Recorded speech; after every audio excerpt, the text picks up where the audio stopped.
लेकर के चैप्टर चल रहा है हमारा ह्यूमन रिप्रोडक्शन। फर्टिलाइजेशन हम समझ चुके हैं, पिछले सेशन में डिटेल में सारी बातें बताई थी। क्लीवेज के बारे में आप जान चुके हैं। इम्प्लांटेशन भी मैंने आपको बताया कि किस प्रकार से जो ब्लास्टुला है या ब्लास्टोसिस्ट है वो यूट्रस की वॉल के साथ चिपकता है, एम्बेड होता है और उसी में धंस जाता है पूरी तरह से। इम्प्लांटेशन का सिग्निफिकेंस आपको बताया था कि भाई अगर इम्प्लांटेशन नहीं होगा तो एक glycoproteinaceous hormone HCG, human chorionic gonadotropin, release नहीं होगा और अगर वो हार्मोन नहीं होगा तो कॉर्पस ल्यूटियम डिजेनरेट कर जाएगा ओवरी में। कॉर्पस ल्यूटियम के डिजेनरेट करते ही प्रोजेस्टेरॉन का लेवल डाउन आएगा, यूट्रस कॉन्ट्रैक्ट करेगा और मिसकैरेज हो जाएगा। That means implanting blastocyst ensure करता है कि इम्प्लांट अगर वो हो जाएगा तभी उसका सर्वाइवल है, अदरवाइज ऐसे ही फ्लोट करता रहे यूट्रस के ल्यूमेन में तो उससे काम नहीं चलेगा। एक एनकरेज भी चाहिए, एक सपोर्ट चाहिए, है ना। प्लेसेंटा बनेगा, ऑक्सीजन, न्यूट्रिशन, सारी चीजें एम्ब्रियो तक पहुंचेंगी और एम्ब्रियो का अस्तित्व बना रहेगा उस HCG के कारण। मैंने ये बात भी बताई थी कि प्रेगनेंसी को जानने के लिए हम फीमेल के यूरिन में HCG हार्मोन का टेस्ट करते हैं, ग्रेविनेक्स टेस्ट कहते हैं इसे। और अगर HCG टेस्ट पॉजिटिव आए इसका मतलब कि शी इज प्रेग्नेंट। ठीक है जी, कागज कलम तैयार रखिए, आज के सेशन को आगे बढ़ाते हैं। आज भी बहुत इंटरेस्टिंग बातें आपको पता चलेंगी कि कैसे वीक बाय वीक ये एम्ब्रियो डेवलप होता जाता है, एम्ब्रियो फीटस में बदलता है, न्यूबॉर्न बेबी को नियोनेट कहते हैं। प्रेगनेंसी के कौन से हफ्ते पे दिल की धड़कन शुरू हो जाती है बच्चे की, कब सिर पे बाल आ जाते हैं, कब बच्चे की मूवमेंट शुरू हो जाती है, बच्चा पलके भी झपकता है, क्या बच्चे को सुनाई भी देता है, क्या वो महसूस भी कर सकता है, क्या वो सोता भी है, क्या उसे सपने भी आते हैं, है ना। इंटरेस्टिंग बातें, ये सारी चीजें आज हम अपने सेशन में जानेंगे। इंपॉर्टेंट बातें आप नोट करते रहिएगा, पेन डाउन कीजिएगा, रनिंग नोट्स जरूर बनाइए, ये हैबिट जरूर डालिए। चलिए, एक पॉजिटिव सोच, एक पॉजिटिव एनर्जी, एक जील के साथ आज का ये सेशन हम शुरू करते हैं और सबसे पहले समझते हैं गैस्ट्रुलेशन क्या है। अभी तक हम क्या जान चुके, oocyte और स्पर्म फर्टिलाइज हुए, जाइगोट बना, जाइगोट में क्लीवेज डिविजन्स हुई, मोरुला बना, मोरुला यूट्रस में पहुंचा, वहां पे फ्लोट करा 3-4 दिन तक। उस समय uterus is full of nutritive substances under the influence of progesterone. Morula blastula में परिवर्तित हुआ, ब्लास्टुला को मैमल्स में ही ब्लास्टोसिस्ट कहते हैं। ब्लास्टुला की बाहर वाली लेयर ट्रोफोब्लास्ट और अंदर कोने में कुछ सेल्स चिपके होते हैं, दैट इज, क्या बोलते हैं उन सेल्स को, एम्ब्रियोब्लास्ट या इनर सेल मास, जिससे एम्ब्रियो बनता है। उसके बाद क्या होना है जी, इम्प्लांटेशन हो गया, वो भी हमने समझ लिया था कि जोना पेलुसिडा लेयर को हटाना जरूरी है, वो ग्लाइकोप्रोटीनेशियस लेयर जो है जब वो हट जाएगी तभी हैचिंग ऑफ द ब्लास्टोसिस्ट होगा और इम्प्लांटेशन होगी। और अगर कभी जोना पेलुसिडा पहले ही हट जाए फेलोपियन ट्यूब में तो आपको मैंने बताया था कि ट्यूबल प्रेगनेंसी हो जाती है, which is very dangerous, which is a type of ectopic pregnancy. चलो, इम्प्लांटेशन के बाद अब हम समझते हैं गैस्ट्रुलेशन, राइट। गैस्ट्रुलेशन का मतलब क्या है, process by which the inner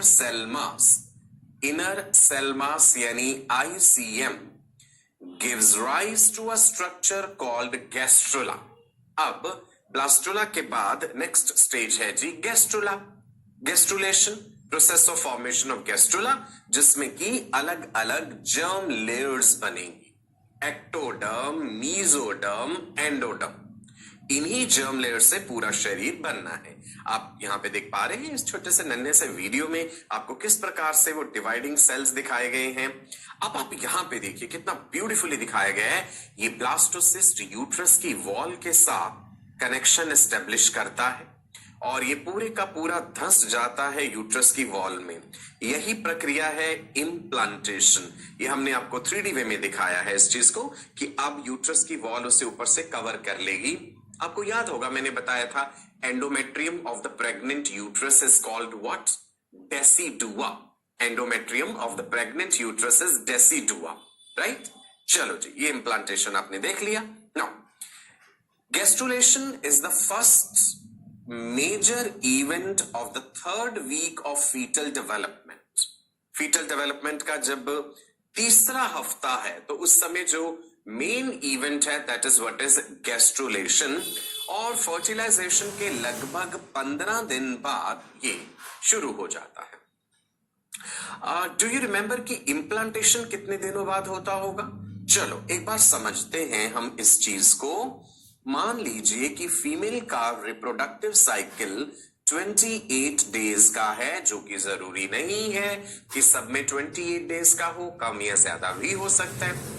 ovulation का दिन कैलकुलेट करने का तरीका बताया था कि साइकिल जितने भी दिन का है उसमें से 14 माइनस कर दीजिए।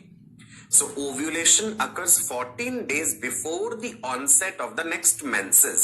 Next date जब होनी है या next periods जब होने उससे 14 दिन पहले ovulation होता है। तो अगर 28 दिन का साइकिल है तो ovulation होगा डे 14 पे, है ना। और अगर इन दिनों में सेक्सुअल इंटरकोर्स हुआ है, मान लो डे 13 पे हुआ है, डे 12 पे हुआ है, तब भी स्पर्म्स जिंदा होंगे फीमेल रिप्रोडक्टिव ट्रैक्ट में। तो डे 15 पे हमने माना फर्टिलाइजेशन हो गया, यहां पे ओवुलेशन, यहां पे फर्टिलाइजेशन। फर्टिलाइजेशन के फिर 30 घंटे बाद पहला क्लीवेज डिवीजन कंप्लीट हो जाता है, 2 ब्लास्टोमियर्स बन जाते हैं। नेक्स्ट क्लीवेज डिवीजन जो है second cleavage 10 hours after the first होता है, तो 4 डॉटर सेल्स बन गए। ऐसा करते करते जो है लगभग 3 से 4 दिन लग जाते हैं उस स्ट्रक्चर को पहुंचने तक यूट्रस, है ना। और इम्प्लांटेशन जो है it begins 7 to 9 days after fertilization. Implantation begins 7 to 9 days after fertilization and is completed by the end of 10th day with respect to fertilization। तो इसका मतलब है अगर हमने दिखाना है कि भाई इम्प्लांटेशन कौन से डे पे हो गया होगा, सो इम्प्लांटेशन डे 25th पे हो जाता है। लेकिन एक फीमेल को तब तक नहीं पता कि वो प्रेग्नेंट है। भाई उसे कैसे पता होगा अभी तक? फीमेल को तो तभी पता चलेगा ना प्रेगनेंसी का जब उसका नेक्स्ट मेंस्ट्रुअल साइकिल, जो कि इस डे 28 के बाद नेक्स्ट डेट जो आनी है वो नहीं होगी, है ना। शी नोज कि नेक्स्ट डेट क्या है मेंस्ट्रुएशन की। जब उसे वो नेक्स्ट डेट नहीं होगी, मेंस्ट्रुअल ब्लीडिंग नहीं होगी and she had sexual intercourse with the male partner, तो फिर देयर आर चांसेस कि ये जो मेंसेस नहीं हुए ये प्रेगनेंसी के कारण हो सकते हैं। मेंस्ट्रुअल ब्लीडिंग ना होने के और भी कई रीजंस होते हैं जो हम आगे डिस्कस करेंगे। तो यहां पे मैं आपको ये बता रहा हूं कि भाई अगर डे 25th पे इम्प्लांटेशन जो है वो हो गया है तो जो नेक्स्ट मेंस्ट्रुअल ब्लीडिंग होना है फिर वो नहीं होगा। That means if she wants to check out her urine for HCG, human chorionic gonadotropin, कि यूरिन में अगर HCG पॉजिटिव आ गया तो इसका मतलब है दैट शी इज प्रेग्नेंट। तो एक फीमेल जल्द से जल्द ये कब जान सकती है कि वो प्रेग्नेंट है? Right on the very first day of missed menstrual period.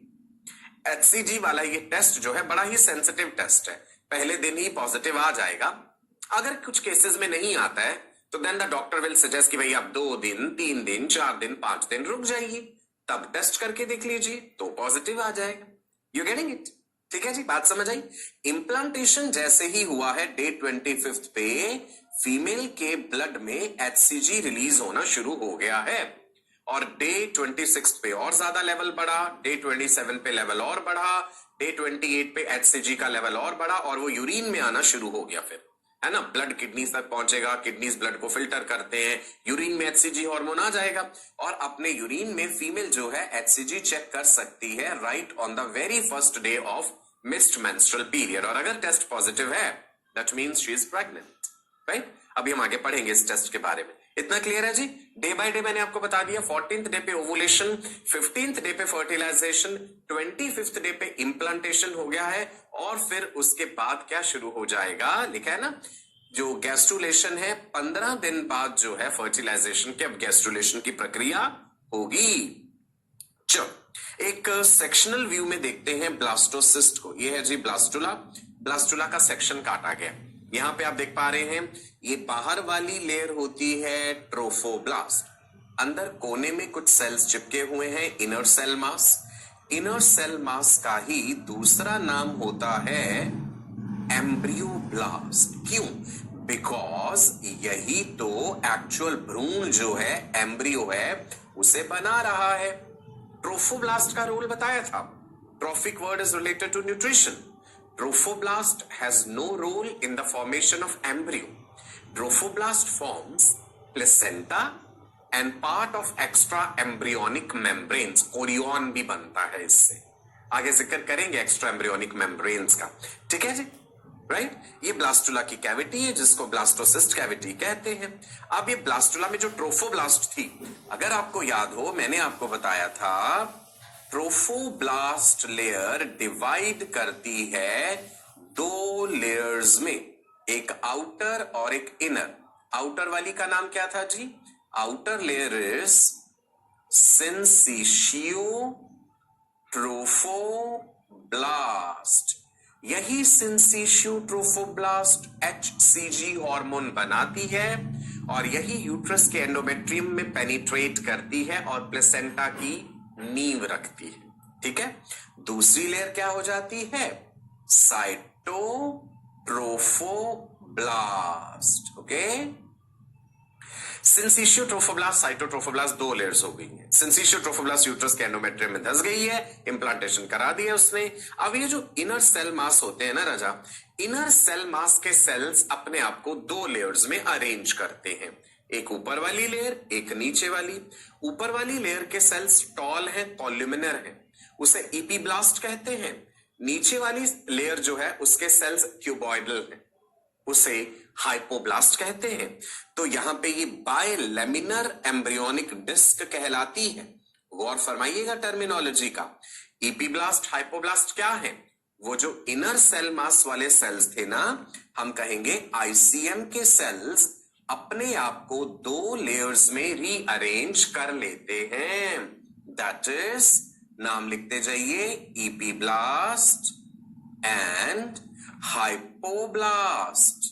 Epiblast and hypoblast, इसको इकट्ठा मिलाकर के हम ये भी कह देते हैं बायलेमिनर एम्ब्रियोनिक डिस्क। क्या बोलते हैं जी? Shall I write here? We collectively call it, let me write here, आप भी स्पेलिंग लिख लीजिएगा, बायलेमिनर एम्ब्रियोनिक डिस्क। ठीक है, इपीब्लास्ट और हाइपोब्लास्ट। जो हाइपोब्लास्ट है ये बनाएगी प्राइमरी योक सैक। हाइपोब्लास्ट का एम्ब्रियो बनाने में रोल नहीं है। ठीक है जी, इपीब्लास्ट से एक्चुअल एम्ब्रियो बनना है। फिर इपीब्लास्ट और हाइपोब्लास्ट के बीच में ना ऐसे गैप आ जाता है। इपीब्लास्ट और हाइपोब्लास्ट के बीच में जो गैप आ जाता है, दैट इज एमनियोटिक कैविटी। इसी में एमनियोटिक फ्लूइड भरेगा जो कि शॉक एब्जॉर्प्शन का काम करता है। चलो अब हम पढ़ते हैं क्या लिखा है जी हमारे लिए। Inner cell mass undergoes structural changes to form cylindrical cells. These cells start dividing from bottom, separating themselves from the cells at the top. Right? दो लेयर्स बनने जा रही हैं अब यहां पे। Now, इपीब्लास्ट और फिर हाइपोब्लास्ट लेयर्स जो है, अब आगे क्या होना है? इपीब्लास्ट ने एमनियोनिक इपीब्लास्ट एंड एम्ब्रियोनिक इपीब्लास्ट बना देना है।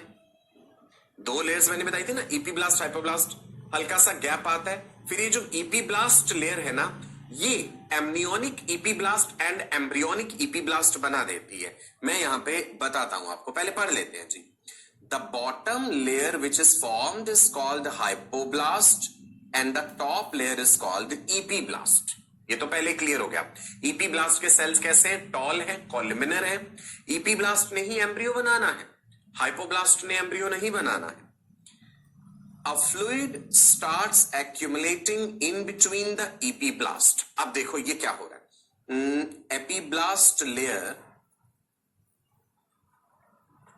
ने फिर से दो लेयर्स बना दी, that is embryonic epiblast, short में लिख रहा हूं, एंड एमनियोनिक ईपीब्लास्ट। इस डायग्राम में भी लेबल कर देता हूं, ये जो ऊपर वाली है दिस इज एमनियोनिक ईपीब्लास्ट, और ये जो नीचे वाली है दिस इज एम्ब्रियोनिक। एम्ब्रियोनिक और एमनियोनिक वर्ड में कंफ्यूज मत हो जाना, दिस इज एम्ब्रियोनिक ईपीब्लास्ट। और इन दोनों के बीच में एमनियोटिक कैविटी है, राइट, जिसमें एमनियोटिक फ्लूइड जो है वो भरता हुआ जा रहा है। ये रही ईपीब्लास्ट जिसको लिखा है ना, एक्चुअल में ये एम्ब्रियोनिक ईपीब्लास्ट है। चलो मैं इसके आगे एक ई और लगा देता हूं, एम्ब्रियोनिक ईपीब्लास्ट। ये रही हाइपोब्लास्ट। हाइपोब्लास्ट से सेल्स प्रोलिफरेट करते जाते हैं और वो अंदर की तरफ ऐसे मूव करते जा रहे हैं। हाइपोब्लास्ट के सेल्स ऐसे ऐसे प्रोलिफरेट करके जा रहे हैं और ये अंदर की तरफ प्राइमरी योक सैक बना देते हैं। हाइपोब्लास्ट ने क्या बनाना है, प्राइमरी योक सैक, राइट। आप याद कीजिए योक सैक के फंक्शंस बताए थे मैंने। यहीं पे ब्लड सेल्स का फॉर्मेशन होगा, इराइथ्रोपोएसिस शुरू होगा, आरबीसी प्रोडक्शन। इसी के अलावा यहीं पे तो जर्म सेल्स भी बनते हैं और फिर वो माइग्रेट करके चले जाते हैं कहां पे, माइग्रेट करके कहां पे जाएंगे, गोनाड्स में। मैंने बताया था ना germ cells have extra gonadal origin, if you remember. Ovary पढ़ते समय बोला था ना जर्मिनल एपिथेलियम नहीं कहना चाहिए, सरफेस एपिथेलियम कहना चाहिए। चलिए आगे बढ़ते हैं। जो एमनियोटिक फ्लूइड इकट्ठा हो रहा है कहां पे, ये इस जगह, यहां पे एमनियोटिक फ्लूइड ने इकट्ठा हो जाना, इन्हीं सेल्स ने सिक्रीट करा है वो फ्लूइड। बाद में यही एमनियोटिक फ्लूइड में कंट्रीब्यूट करेगा फीटस का अपना यूरिन।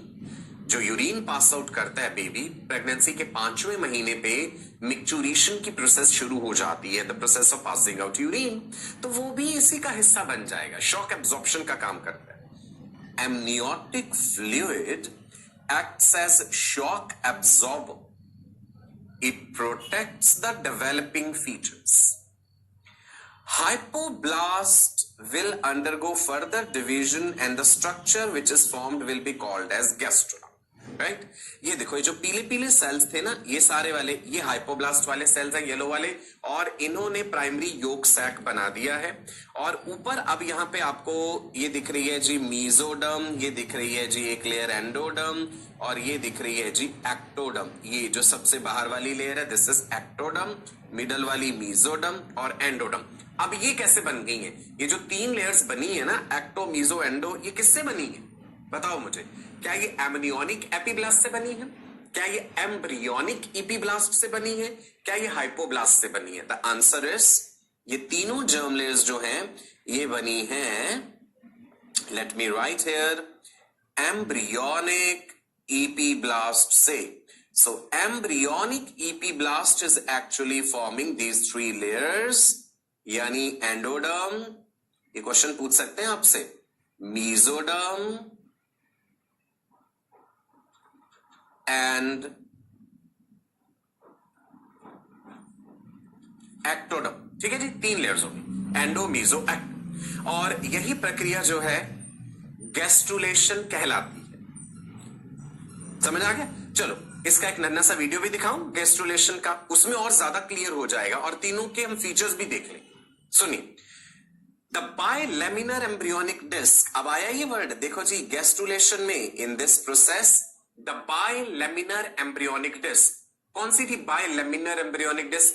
ईपीब्लास्ट हाइपोब्लास्ट वाली तो बाइलेमिनर है। अब जब ये 3 लेयर्स बन जाएंगी तो हम उसे ट्राइलेमिनर कह देंगे।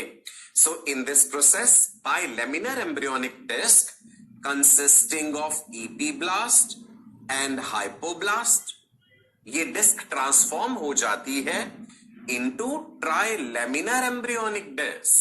क्लियर है, सिंपल है टर्मिनोलॉजी। बाइलेमिनर एम्ब्रियोनिक डिस्क कौन सी? जिसमें शुरुआत में हमने ईपीब्लास्ट एंड हाइपोब्लास्ट की बात कही थी।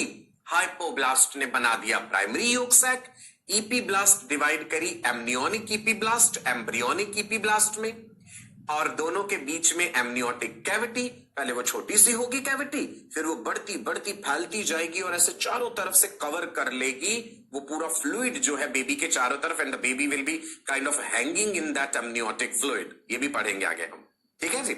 और एम्ब्रियोनिक इपीब्लास्ट ने ये 3 जर्म लेयर्स बना दी, एक्टोडम, मीजोडम, एंडोडम, और तभी हम कहते हैं कि जिन जानवरों का शरीर 3 जर्म लेयर से बनता है वो ट्रिप्लोब्लास्टिक होते हैं। तो ह्यूमंस भी तो ट्रिप्लोब्लास्टिक होंगे, 3 जर्म लेयर्स हैं ये।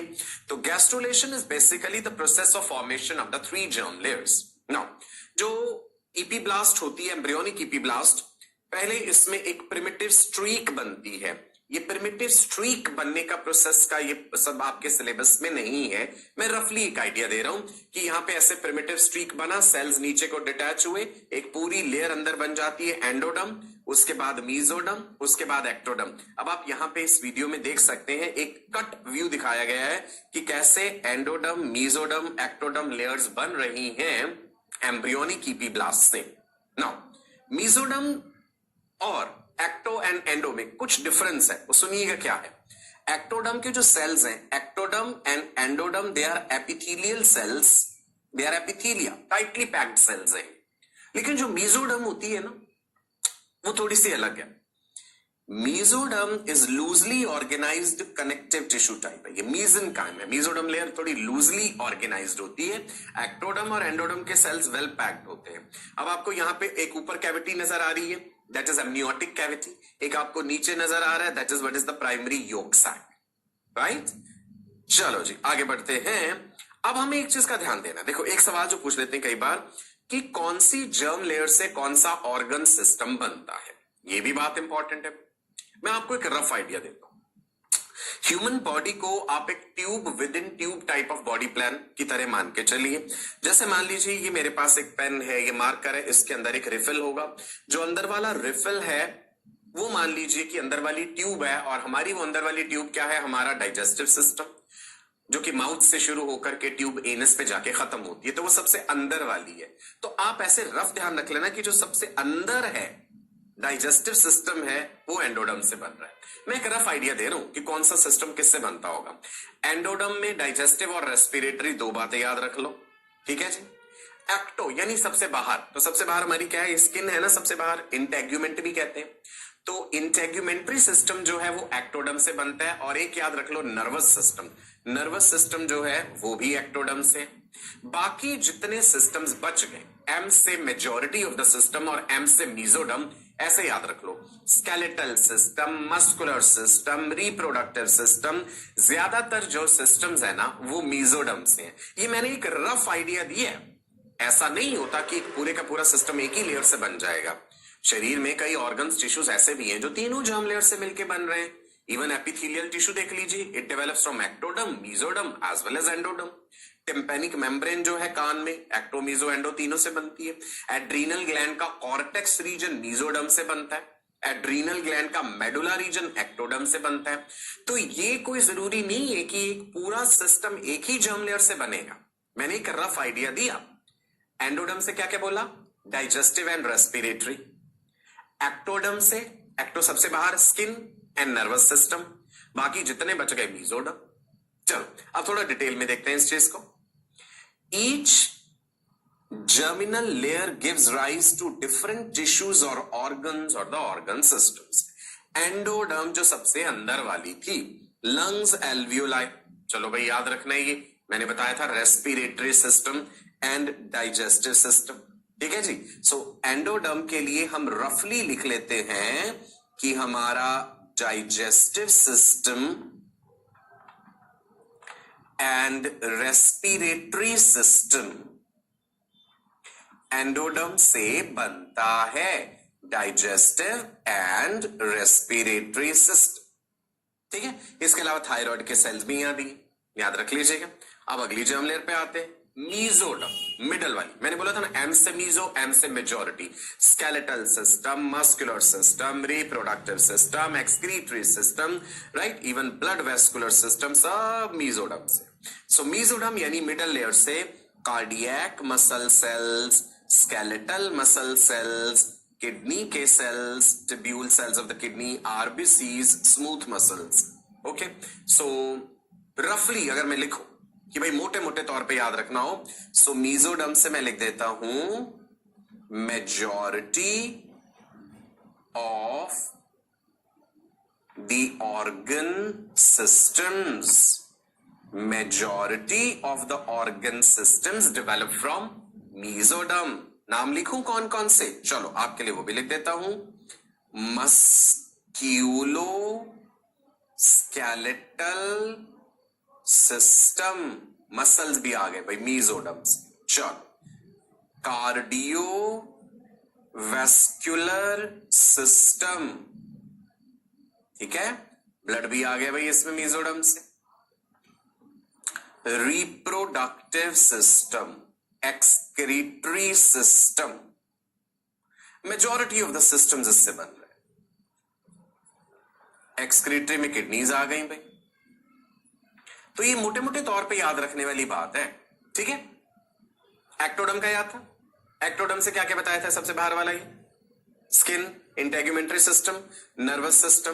तो ये देख लो जी, ectoderm external layer, skin cells of the epidermis, neurons, pigment. तो हम लिख देते हैं कि भाई इससे बनेगा इंटेग्यूमेंट्री सिस्टम, यानी आपकी स्किन, नर्वस सिस्टम, इंपॉर्टेंट।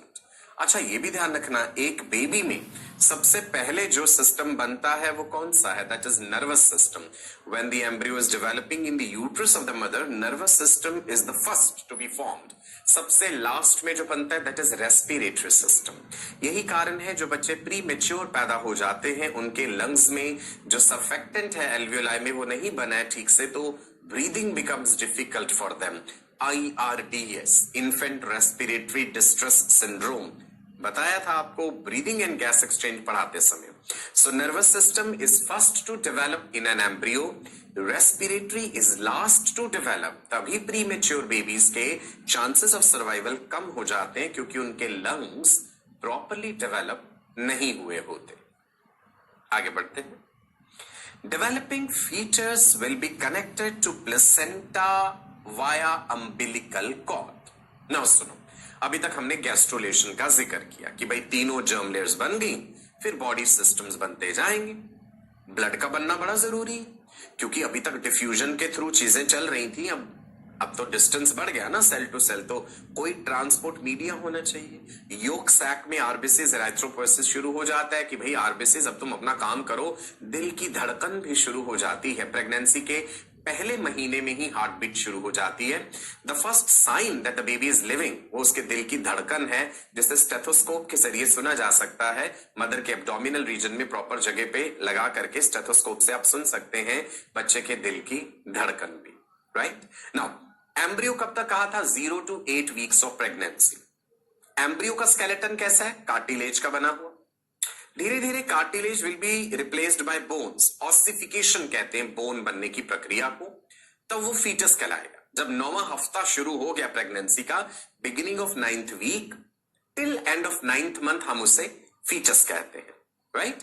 यहां पे आपको क्या दिखाया गया कि बेबी जो है वो कनेक्टेड है प्लेसेंटा से वाया अम्बिलिकल कॉर्ड। प्लेसेंटा एक डिस्क लाइक स्ट्रक्चर है जहां पे वो सिंसिशियो ट्रोफोब्लास्ट यानी फीटस के टिश्यूज और सामने से मदर के टिश्यूज आए थे और प्लेसेंटा बना, राइट। जैसे आप ऐसे इमेजिन कर लीजिए कि मेरा ये जो हाथ है ये डिस्क लाइक स्ट्रक्चर, ये प्लेसेंटा है, और मेरी जो बाजू है ये आर्म जो है this is umbilical cord. This structure is placenta and this is umbilical cord which is connecting the baby, और बेबी के नेवल पे, नाभि पे जाकर के वो अम्बिलिकल कॉर्ड जुड़ी है।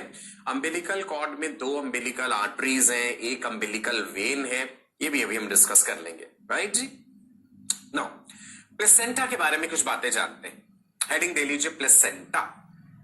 प्लेसेंटा का मैंने आपको बताया था that it is the only tissue in the body which has cells from 2 different individuals of 2 different generations. Mother and baby 2 अलग अलग generations हैं, और प्लेसेंटा एक टेम्परेरी स्ट्रक्चर है जो प्रेगनेंसी के टाइम पे बना है।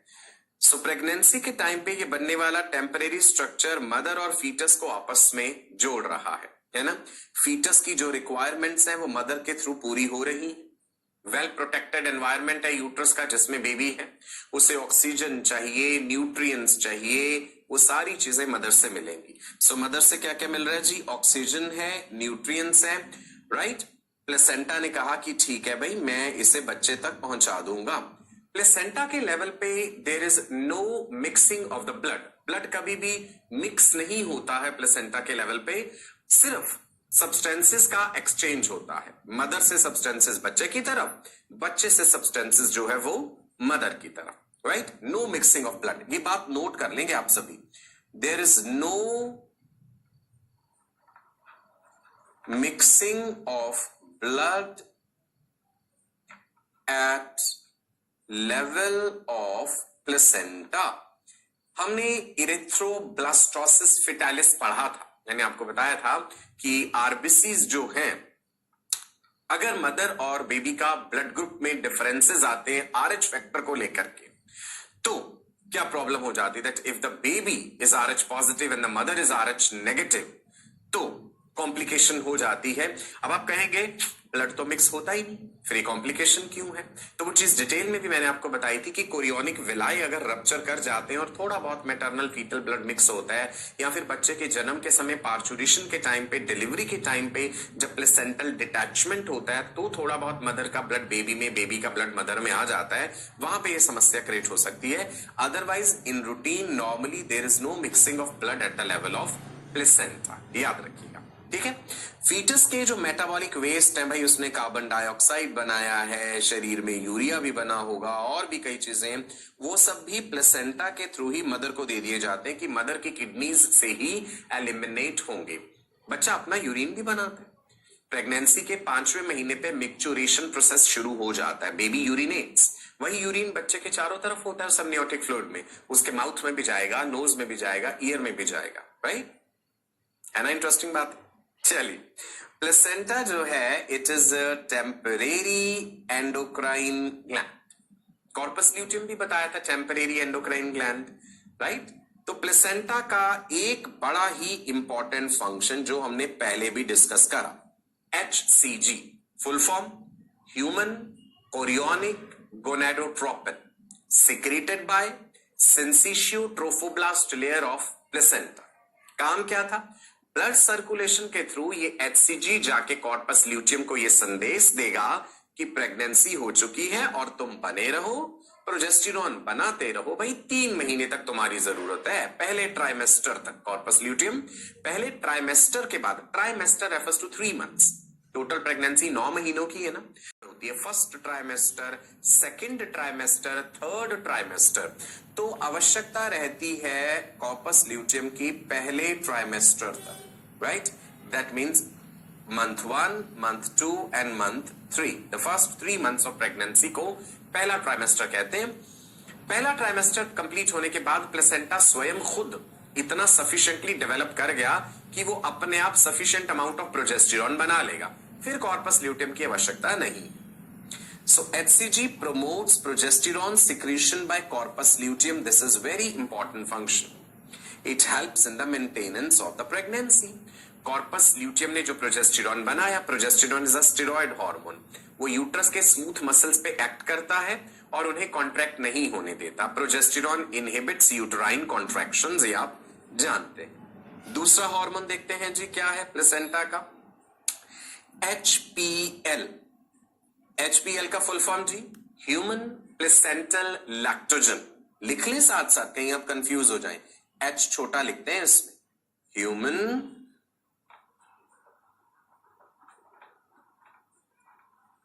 Placental lactogen. It breaks down fats in the mother to supply energy to the fetus. It helps in maintaining a positive protein balance also. अब आप कहेंगे ये हार्मोन तो बनाया फीटस ने, काम ही मदर में कर रहा है, दैट मीन्स ये प्लेसेंटा को क्रॉस करता है। प्लेसेंटा को कई चीजें क्रॉस कर लेती, oxygen, nutrients, carbon dioxide, metabolic waste, कुछ वायरसेस भी हैं जो प्लेसेंटा क्रॉस कर लेते हैं। पता है आपको HIV भी तो है, हेपेटाइटिस बी भी है, ये प्लेसेंटल बैरियर को क्रॉस कर लेते हैं। क्यों? अगर मदर HIV पॉजिटिव है तो फिर बच्चा भी HIV पॉजिटिव होने के बहुत हाई चांसेस होते हैं। ठीक है जी। Next is relaxin hormone. Relaxin humans में थोड़ा सा कंट्रोवर्शियल है। बहुत सी मेडिकल रिपोर्ट्स का ये कहना है that relaxin does not exist in humans, बाकी मैमल्स में एग्जिस्ट करता है। रिलैक्सिन के नाम से अंदाजा लग रहा है कि किसी चीज को रिलैक्स कर रहा है। It helps in relaxation of pelvic ligaments at the time of birth of the baby. बच्चे के जन्म के समय ये फीमेल रिप्रोडक्टिव ट्रैक्ट को थोड़ा रिलैक्स कराता है, लिगामेंट्स को रिलैक्स कराता है ताकि easy delivery of the baby हो पाए। लिखा है जी रिलैक्सिन का काम, it relaxes ligaments of the pelvis, it helps in widening of the cervix. Cervix is lower narrow end of the uterus. So relaxin is helping in childbirth. Relaxin also produced by ovary, यानी corpus luteum जो है ये बाकी animals में देखा गया कि relaxin small amount में बनाता है। मैं फिर से बता दूं, ह्यूमंस में रिलैक्सिन की एग्जिस्टेंस को कंट्रोवर्शियल माना जाता है। ह्यूमंस में ऐसा मानते हैं कि changing ratio of estrogen progesterone towards end of pregnancy यही फैसिलिटेट करता है relaxation of the pelvic ligaments. Okay चलो, इसके अलावा प्लेसेंटा भाई ईस्ट्रोजन और प्रोजेस्टेरॉन तो बना ही रहे। प्लेसेंटा स्टेरॉयड हार्मोन्स भी बनाता है, प्लेसेंटा प्रोटीनेशियस हार्मोन्स भी बनाता है। प्रोटीनेशियस में हो गया HCG, HPL, रिलैक्सिन, राइट। और ईस्ट्रोजन प्रोजेस्टेरॉन स्टेरॉइड्स है। ईस्ट्रोजन जो है ग्रोथ के लिए चाहिए, मायोमेट्रियम की जो है मसल्स की भी ग्रोथ करा रहा है ये, और एंडोमेट्रियम को भी मेंटेन करके रख रहा है। प्रोजेस्टेरॉन ने एंडोमेट्रियम को इम्प्लांटेशन के लिए सुटेबल बनाया है। प्रोजेस्टेरॉन इनहिबिट्स यूट्राइन कॉन्ट्रैक्शंस, ये भी इंपॉर्टेंट बात है। प्रोजेस्टेरॉन एक स्टेरॉयड हार्मोन है, most important pregnancy maintaining hormone है। Progesterone inhibits uterine contractions. Progesterone inhibits uterine contractions and helps in maintaining pregnancy. तो प्लेसेंटा के आपने फंक्शंस देखे, बच्चे की सारी मेटाबॉलिक डिमांड्स पूरी कर रहा है, ऑक्सीजन दे रहा है, न्यूट्रिशन दे रहा है, मेटाबॉलिक वेस्ट जो है कलेक्ट कर रहा है। Placenta stores large amount of glycogen also. Placenta में आयरन भी है, वाइटामिन भी हैं जो स्टोर्ड रहते हैं। ये भी बात ध्यान रखनी है जी। Placenta stores glycogen. You know glycogen is a reserve form of glucose. Glucose जब ग्लाइकोजन में कन्वर्ट होता है ग्लाइकोजेनेसिस कहते हैं। लिवर और मसल्स में तो ग्लाइकोजन होता ही है। Placenta also stores glycogen. चलो एक इंटरेस्टिंग बात बताऊंगा, वैसे बता भी चुका हूं ये पहले। प्रेगनेंसी टेस्ट किट्स घर पे ही कर लेते हैं। प्रेगा न्यूज आपने सुना होगा, preg colour card available with every chemist. घर पे ही ये टेस्ट किया जा सकता है to check the pregnancy. The strip has antibodies that helps in measuring the presence of HCG in urine, right. So early doctor जो है वो एडवाइस कर देंगे कि अर्ली मॉर्निंग में जो है अभी पहला यूरिन सैंपल आपको लेना है। जैसे सुबह सो करके उठे, वॉशरूम में गए और फ्यू ड्रॉप्स ऑफ यूरिन जो है वो इस टेस्ट स्ट्रिप के ऊपर डालने होते हैं। अब क्या है जी, इसमें अगर तो ये दो निशान ऐसे आ जाए, दो लाइनें कंप्लीटली डार्क लाइनें आ जाएं, दैट मींस HCG प्रेजेंट है। तो इसका मतलब है the urine sample is from the pregnant female. और अगर एक ही लाइन आती है तो इसका मतलब नॉट प्रेग्नेंट। ठीक है जी। अब मान लीजिए अगर एक ही लाइन दिखा रहा है, पहले दिन पे किसी ने चेक करा जिस दिन मेंस्ट्रुअल ब्लीडिंग होना था पर नहीं हुआ, तो चेक कर सकते। मान लो टेस्ट पॉजिटिव नहीं आया तो 2 दिन, 3 दिन, 5 दिन, 1 हफ्ता वेट कर लीजिए, दोबारा चेक कीजिए, टेस्ट पॉजिटिव आ जाएगा। और तब तक भी नहीं आता है तो फिर थोड़े दिन और वेट कर सकते हैं। लेकिन मान लीजिए और दिन वेट करने पे भी टेस्ट पॉजिटिव नहीं आया है और मेंस्ट्रुअल ब्लीडिंग भी नहीं हो रहा है, then one should consult the doctor. Gynaecologist या डॉक्टर जो है वो फिर कुछ टेस्ट परफॉर्म करेंगे। हो सकता है यूट्रस का अल्ट्रासाउंड हमें करके देखना पड़े, राइट। क्लियर है? चलो आगे बढ़ते हैं। दिस इज ग्रेविडेक्स टेस्ट बोलते हैं इसे। Let's see the changes which are happening in the embryo during pregnancy. Week by week अब हम देखते जाते हैं कि पहले हफ्ते में क्या हुआ था, दूसरा हफ्ता, तीसरा, चौथा, यानी 1 महीना बीत गया। फिर दूसरे महीने में क्या होगा, तीसरे महीने में क्या होगा, राइट। बहुत ज्यादा माइन्यूट डिटेल्स तो आप नहीं याद रखेंगे, मेन मोटी मोटी बातें हमें याद रखनी है जो NCERT में दी हुई है। ठीक है जी, देख रहे हैं कितना ब्यूटीफुली दिखाया गया है यहाँ पे। चलो जी, now what is the meaning of gestation period? Gestation period means pregnancy. Human pregnancy lasts for 40 weeks. अब आप कहेंगे 40 वीक्स कैसे हो गए भाई, अगर 9 महीने है तो 9 into 4 तो फिर 36 होना चाहिए वीक्स। लेकिन ये 40 हफ्ते हम कहां से गिनते हैं? Human pregnancy last for 40 weeks starting from, शुरू कहां से करना है? Starting from LNMP. You know the meaning of LNMP? Last normal menstrual period. Right? LNMP stands for last normal menstrual period. Suppose you are a doctor. आपके पास एक patient आती है and she says कि डॉक्टर I am pregnant, है ना? तो अब आप उससे ये तो नहीं पूछेंगे कि किस डेट पे आपकी प्रेगनेंसी हुई। आप उस पेशेंट से यही सवाल पूछ सकते हैं ना कि आपको लास्ट नॉर्मल मेंस्ट्रुअल पीरियड कब हुआ, लास्ट मेंसेस, लास्ट पीरियड या लास्ट डेट आपको कब हुई थी। सो पेशेंट को उतना याद होगा कि हाँ, पेशेंट कैन टेल यू कि ओके डॉक्टर साहब the last normal menstrual period was 15th of May। 15th of May के बाद जो है अभी तक मेंस्ट्रुअल पीरियड जो है नहीं हुआ है। तो फिर आपको 15th of May से कैलकुलेट करके उस हिसाब से चलना होता है। 40 हफ्ते ऐड करके हम एक्सपेक्टेड डेट ऑफ डिलीवरी निकालते हैं, क्योंकि पेशेंट तो डे ऑफ ओवुलेशन, ये सब टेक्निकल बातें, डे ऑफ फर्टिलाइजेशन तो नहीं बता पाएगा ना आपको। पेशेंट आपको सिर्फ अपना लास्ट मेंसेस बता सकता है, तो उसी से हमें अंदाजा लग जाएगा कि अगर इसका साइकिल 28 दिन का है तो जो भी लास्ट मेंसेस था, मान लीजिए उसके 2 हफ्ते बाद इसको फिर से ओवुलेशन हुआ, उन्हीं दिनों में प्रेगनेंसी होगी, तो वो 2 हफ्ते हमने वहां पे हटा दिए उस चीज के। Getting it? That's why we are taking it as 40 weeks. Clear है जी? चलो आगे बढ़ते हैं। सो 3 ट्राइमेस्टर में हम प्रेगनेंसी को डिवाइड करते हैं, first trimester, second trimester and third trimester. अब फर्स्ट ट्राइमेस्टर में पहला महीना, दूसरा महीना और तीसरा महीना, राइट जी। सेकेंड ट्राइमेस्टर में 4th, 5th and 6th month. Third trimester में 7th, 8th and 9th month. First trimester is very crucial. जो पहले 3 महीने होते हैं ना, ये बड़े क्रूशियल माने जाते हैं। वो इसलिए उस समय the embryo is growing at a very fast rate. बहुत सारे एक्सटर्नल फैक्टर्स ऐसे होते हैं जो उस डेवलपिंग एम्ब्रियो को एबनॉर्मल कर सकते हैं, right. The first trimester of pregnancy is very crucial. Chances of miscarriage भी फर्स्ट ट्राइमेस्टर में सबसे ज्यादा होते हैं। बहुत सारे एक्सटर्नल फैक्टर्स जैसे अल्कोहल हो गया, निकोटीन है, सिगरेट स्मोक हो गया, है ना। इसके अलावा दवाइयां हैं, बहुत सारी एंटीबायोटिक्स हैं। अगर मदर लेती है इन चीजों को तो ये बच्चे की डेवलपमेंट को बुरी तरह से इफेक्ट करते हैं। टीरेटोजेनेसिस कहते हैं इसे, teratogenesis. What are teratogens? Let me tell you, this is very important. What are teratogens? Teratogens को मॉन्स्टर फॉर्मिंग एजेंट्स भी कहा जाता है। Teratogens are monster forming agents. These are physical, chemical और बायोलॉजिकल एजेंट्स। ये फिजिकल भी हो सकते हैं, एक्सरेज, केमिकल और biological agents. They can be certain viruses. So teratogens are physical, chemical और biological agents which can cause abnormal embryonic developments. So teratogens क्या करते हैं? Teratogens cause abnormal embryonic development.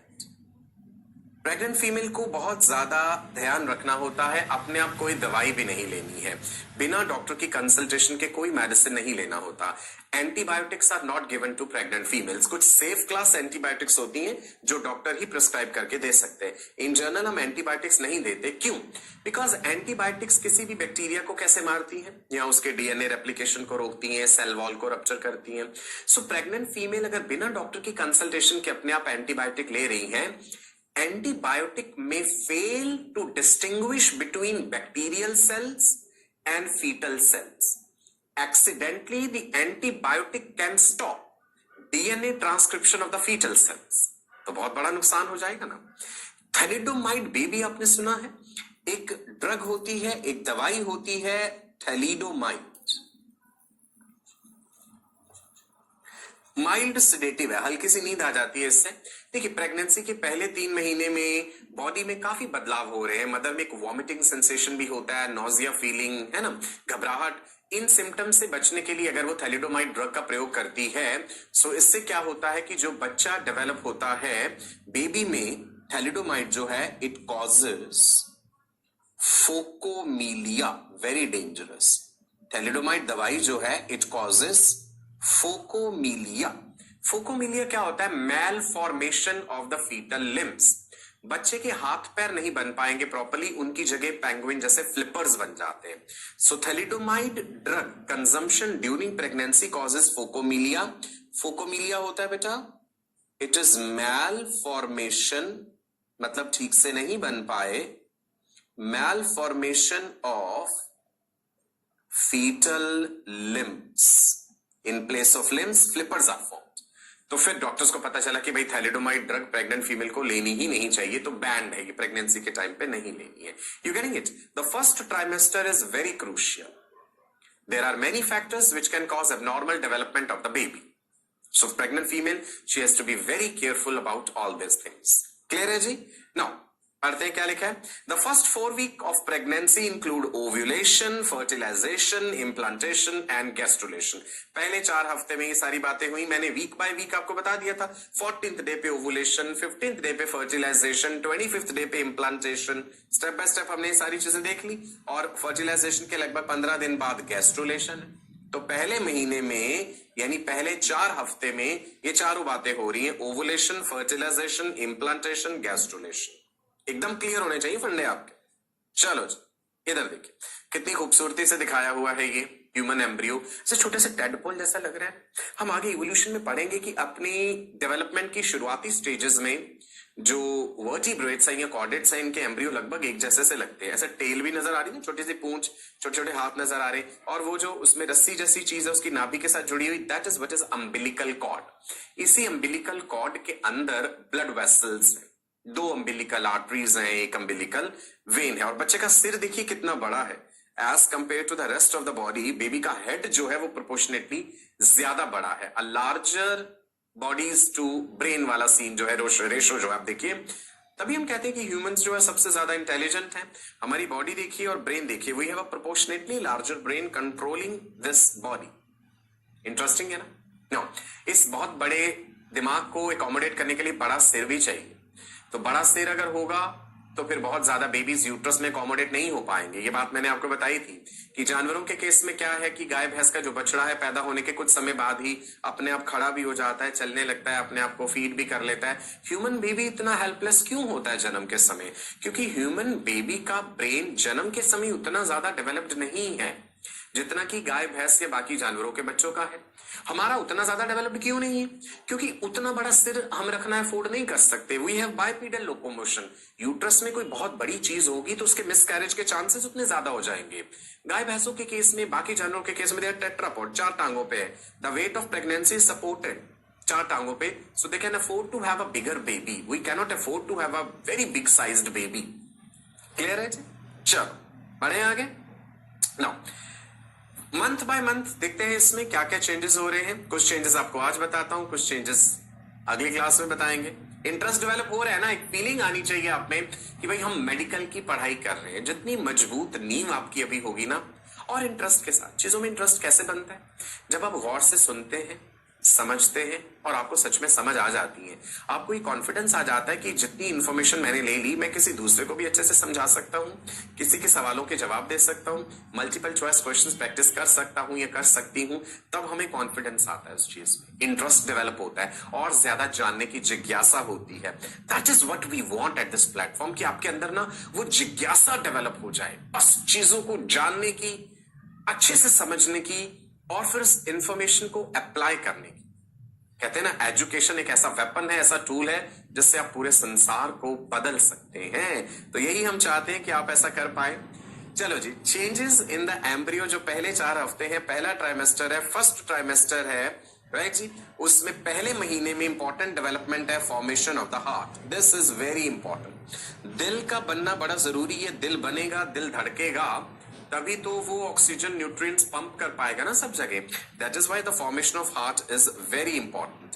अब आप देखिए, मैंने आपको ईपीब्लास्ट हाइपोब्लास्ट वाला कॉन्सेप्ट बताया था, एम्ब्रियोनिक ईपीब्लास्ट, एमनियोनिक ईपीब्लास्ट याद है, ट्राइलेमिनर एम्ब्रियोनिक डिस्क बन चुकी थी, trilaminar embryonic disc, ectoderm, mesoderm, endoderm. उसकी शुरुआत कहां से हुई थी कि जो एम्ब्रियोनिक ईपीब्लास्ट थी, मैंने कहा था ना उसमें ऐसे ग्रूव बनती है, राइट, प्रिमिटिव स्ट्रीक जो है, तो प्रिमिटिव स्ट्रीक ग्रूव बनी, उसके बाद जो है ये आगे का डेवलपमेंट, ये सोमाइट फॉर्मेशन दिखाया गया है ना, खूबसूरत ये सब चीजें, ये न्यूरल ग्रूव बनी। Nervous system is the first system to be developed in an embryo. ये देखिए जी जरा, दिल, हार्ट का formation, can you see this small structure, और ओवरऑल टेडपोल जैसा सा लग रहा है ना, ये ह्यूमन एम्ब्रियो भी कितना छोटा है, अभी दिल बन चुका है और दिल धड़क भी रहा है, और ये बीटिंग हार्ट जो है ये ब्लड को पंप कर रहा है, बिकॉज अब साइज इतना हो गया है कि केवल डिफ्यूजन के जरिए रिक्वायरमेंट्स कंप्लीट नहीं हो पाएंगी। ओके जी, चलिए, तो फर्स्ट मंथ में जो हमने देखा वो ये चेंजेस हैं। सेकेंड मंथ में क्या होने वाला है वो देखते हैं जी। इधर ट्राइमेस्टर क्या है, पहला, अभी ट्राइमेस्टर तो पहला ही है, महीना अब आ गया जी दूसरा, क्योंकि एक ट्राइमेस्टर में 3 महीने हैं, है ना। Important development, limbs and digits begin to develop, हाथ पैर जो है, लिम्स और फिर उंगलियां, डिजिट्स जो है ये डेवलप होनी शुरू हो जाएंगी। देखिए गौर से, यहाँ पे आपको टेल लाइक स्ट्रक्चर भी नजर आ रहा होगा। यहाँ पे लिम्स देख पा रहे हैं आप, इतने एरिया पे फोकस कीजिएगा। ये जो लिम्ब बर्ड डेवलप हुआ है, यही लिम्ब बर्ड आगे जाकर के प्रॉपर लिम्स बनेगा और फिर ये उंगलियां भी बननी शुरू हो जाएंगी। गौर से देखिएगा इस वीडियो को। See, can you see the arms of the baby, the legs of the baby, digits, है ना, खूबसूरत सी चीज। बच्चा अपना अंगूठा भी चूसता है, पता है, अपने मुंह में डाल लेता है बच्चा अपना अंगूठा। ओके, थर्ड मंथ, तीसरा महीना आ गया पहले ट्राइमेस्टर का। आज के इस सेशन में इतना ही रखते हैं जी। अगले महीने में मतलब फोर्थ मंथ में क्या क्या चेंजेस हो रहे हैं ये मैं आपको अगले सेशन में बताऊंगा कि टेस्ट बर्ड्स भी डेवलप हो जाते हैं, बच्चे को सुनाई देना भी शुरू हो जाता है। तो सेकंड ट्राइमेस्टर की कहानी और पार्चुरेशन कैसे होता है, ये सभी सवालों के जवाब हम जानेंगे अगले सेशन में। बड़ी इंटरेस्टिंग बात है कि the developing foetus in the uterus of the mother, one day this baby realises that maternal environment is not suitable for my further growth. तो बच्चा ऐसा कुछ करता है कि भाई अब पार्चुरेशन हो जाए। The baby doesn't care about the baby, about the mother, the baby does not care about the mother, कि उसने अगर पार्चुरेशन प्रोसेस इनिशिएट करा बेबी ने, तो मदर पे क्या नुकसान हो सकता है। मैंने आपको बोला था ना, foetus is a selfish structure, अपने आप को बचाने के लिए उसने पहले इम्प्लांटेशन करा, फिर अपनी डेवलपमेंट को और आगे बढ़ाने के लिए वो मदर के यूट्रस से बाहर जाना चाहता है। Is it a parasite? Can we say that the foetus in the uterus of a mother is a parasite? इस सवाल का जवाब जानने के लिए हम अगले सेशन में मिलेंगे। तब तक के लिए कैसे बनते हैं, यही तीनों जर्म लेयर्स शरीर के अलग अलग ऑर्गन सिस्टम्स बनाते हैं। याद कीजिए, एंडोडर्म से क्या क्या बताया था, digestive system and respiratory system. Ectoderm जो सबसे बाहर वाली लेयर है, एक्टोडर्म से सबसे बाहर वाली लेयर हमारी स्किन, ये जो मैंने आपसे पेटल सिस्टम, जिसमें एबनॉर्मल एम्ब्रियोनिक डेवलपमेंट होने टेराटोजेंस कहते हैं। कि मेडिसिन मंथ बाय मंथ कौन कौन से ऑर्गन सिस्टम्स डेवलप होते जाते हैं। दिल की धड़कन जो है बच्चे की पहले महीने में ही वो शुरू हो जाती है, और जरूरी भी है। हार्ट बीट करेगा तो ब्लड को पंप करेगा, ब्लड पंप होगा अलग अलग बॉडी टिश्यूज तक, तभी तो टिश्यूज ग्रो कर पाएंगे, सरवाइव कर पाएंगे। कॉपी पेन तैयार रखिए, इंपॉर्टेंट पॉइंट्स आज भी हम नोट करेंगे, और आज तो बहुत ही इंटरेस्टिंग चीजें आपको बताने वाला हूं। पार्चुरेशन कैसे होता है, how the baby comes out of the uterus of the mother. Last session में आपसे एक सवाल पूछा था कि क्या हम कह सकते हैं that developing baby is a parasite to mother. इसका जवाब भी आज आपको दूंगा। ट्विंस के बारे में भी बताऊंगा, मोनोजाइगोटिक ट्विंस क्या है, डाइजाइगोटिक ट्विंस क्या है। तो एक पॉजिटिव सोच, एक पॉजिटिव एनर्जी के साथ आज के सेशन की शुरुआत करते हैं जी। और सबसे पहले जान लेते हैं कि जैसे ही प्रेगनेंसी का चौथा महीना शुरू होता है, मतलब सेकेंड ट्राइमेस्टर का पहला महीना, 3 ट्राइमेस्टर्स है ना। फर्स्ट ट्राइमेस्टर में क्या क्या आ गया, first month, second month, third month. पहले महीने में हमने देख लिया दिल की धड़कन, उसके बाद हमने लिम्ब फॉर्मेशन भी देख लिया था। अब हम देखेंगे कि जो सेकंड ट्राइमेस्टर है, 3 महीनों के समूह को ट्राइमेस्टर कह देते हैं। सेकेंड ट्राइमेस्टर में कौन कौन से महीने आ गए? 4th month, 5th month, 6th month. तो चौथे महीने में क्या क्या चेंजेस हो रहे हैं बेबी में? ठीक है जी। ट्राइमेस्टर है सेकेंड, मंथ है 4th। इसमें इंपॉर्टेंट डेवलपमेंट्स हैं कि बच्चे के टेस्ट बड्स बन जाते हैं, एबिलिटी टू हियर डेवलप्स। ध्यान रखिएगा, बच्चा मदर के यूट्रस में है, चारों तरफ एमनियोटिक फ्लूइड है, वो उसके कान में, नाक में, हर पॉसिबल बॉडी ओपनिंग में वो चला जाता है फ्लूइड। तो कान जो है बच्चे के वो भी सेंसिटिव होते हैं, सुनाई देता है बच्चे को भी, है ना। आपको एक और बात बताऊंगा कि ह्यूमन ईयर की जो सुनने की रेंज है, अगर हम फ्रीक्वेंसी की बात करें, आपको पता होगा कि भाई 20 हर्ट्ज से लेकर के 20,000 हर्ट्ज तक जो है हम सुन सकते हैं ना। Hertz the unit for frequency. 20 hertz से नीचे वाला साउंड जो है वो इंफ्रासोनिक कहलाता है। 20,000 हर्ट्ज से ऊपर वाला साउंड अल्ट्रासोनिक कहलाता है। तो जो फीटस है और जो छोटे बच्चे हैं ना, वो हाई फ्रीक्वेंसी साउंड्स भी सुन लेते हैं, राइट। चलिए, सो बच्चे की सुनने की काबिलियत और उसके टेस्ट बड्स डेवलप हो जाते हैं। अब देखते हैं कि नेक्स्ट मंथ में, यानी 5वें महीने में, सेकेंड ट्राइमेस्टर में 5वां महीना जो है उसमें क्या इंपॉर्टेंट डेवलपमेंट्स हैं। प्लेसेंटा बहुत अच्छे से डेवलप हो चुका है। 5वां महीना जब आपने कहा तो मतलब कितने हफ्ते की प्रेगनेंसी हो गई जी? 20 हफ्ते की प्रेगनेंसी हो चुकी है। मैं आज आपको प्री मैच्योर डिलीवरीज के बारे में भी बताऊंगा कि भाई क्या कारण हो जाते हैं कि कई बार प्री मैच्योर डिलीवरी हो जाती है और प्री मैच्योर बच्चों के सरवाइव करने के चांसेस क्यों कम होते हैं। मेन वजह तो बताई थी कि भाई जो रेस्पिरेटरी सिस्टम है, लंग्स जो हैं वो अच्छे से डेवलप नहीं हुए होते। लंग्स के एल्वियोलाई में सरफेक्टेंट होना चाहिए ताकि वो कोलैप्स ना करे। प्री मैच्योर बच्चों में ये समस्या हो जाती है कि लंग्स में, एल्वियोलाई में प्रॉपर्ली सरफेक्टेंट नहीं बना है, तो इन्फेंट रेस्पिरेटरी डिस्ट्रेस सिंड्रोम जो हमने पढ़ा था क्लास 11th में ब्रीदिंग एंड गैस एक्सचेंज में। जब लेट्स कम बैक कि प्लेसेंटा फुली डेवलप हो चुका है जी 5वें महीने पे। प्लेसेंटा क्या था याद कीजिए, पिछली क्लास में हमने डिस्कस किया था that placenta is a temporary feto maternal connection. Temporary है, फीटस और मदर का कनेक्शन है, temporary feto maternal connection which is formed during pregnancy. Temporary endocrine gland भी कहते हैं। मैच्योर ह्यूमन प्लेसेंटा ऐसे डिस्क शेप्ड स्ट्रक्चर होता है। प्लेसेंटा और अम्बिलिकल कॉर्ड में कंफ्यूज मत होना। प्लेसेंटा वो टिश्यू है जो मदर के एंडोमेट्रियम और फीटस की साइड में वो जो ट्रोफोब्लास्ट लेयर ने मिलकर के बनाया था, जहां पे ब्लड का मिक्सिंग नहीं होना, केवल सब्सटेंसेस का एक्सचेंज होना है। प्लेसेंटा के थ्रू ही बेबी को ऑक्सीजन, न्यूट्रिशन मिलेगी, मदर के हार्मोन्स बच्चे तक जाएंगे, बच्चे के हार्मोन्स मदर तक आएंगे, बच्चे के जो मेटाबॉलिक वेस्ट मटेरियल है वो प्लेसेंटा में डाले जाएंगे। Placenta stores iron, vitamin B1, B2, B12, glycogen also, बहुत सारी चीजें प्लेसेंटा स्टोर भी करता है। ठीक है जी। अब आप यहां पे देख पा रहे हैं प्लेसेंटा और उसके साथ अम्बिलिकल कॉर्ड है। अम्बिलिकल कॉर्ड वो स्ट्रक्चर है जो प्लेसेंटा को और फीटस को जोड़ रही है आपस में। फीटस की नाभि के साथ जुड़ी होती है, नेवल के साथ। यहां पे आपको अम्बिलिकल कॉर्ड दिख रही है और उसके अंदर 2 अम्बिलिकल आर्टरीज हैं और 1 अम्बिलिकल वेन होती है। अम्बिलिकल आर्टरीज का काम क्या है जी? अम्बिलिकल आर्टरीज जो हैं वो फीटस की तरफ से डीऑक्सीजनेटेड ब्लड प्लेसेंटा तक ले जा रही है। नाम उसका आर्टरी जरूर है, लेकिन ब्लड उसमें कैसे है? डीऑक्सीजनेटेड। तो फीटस का deoxygenated blood umbilical arteries placenta तक लेके जाती हैं।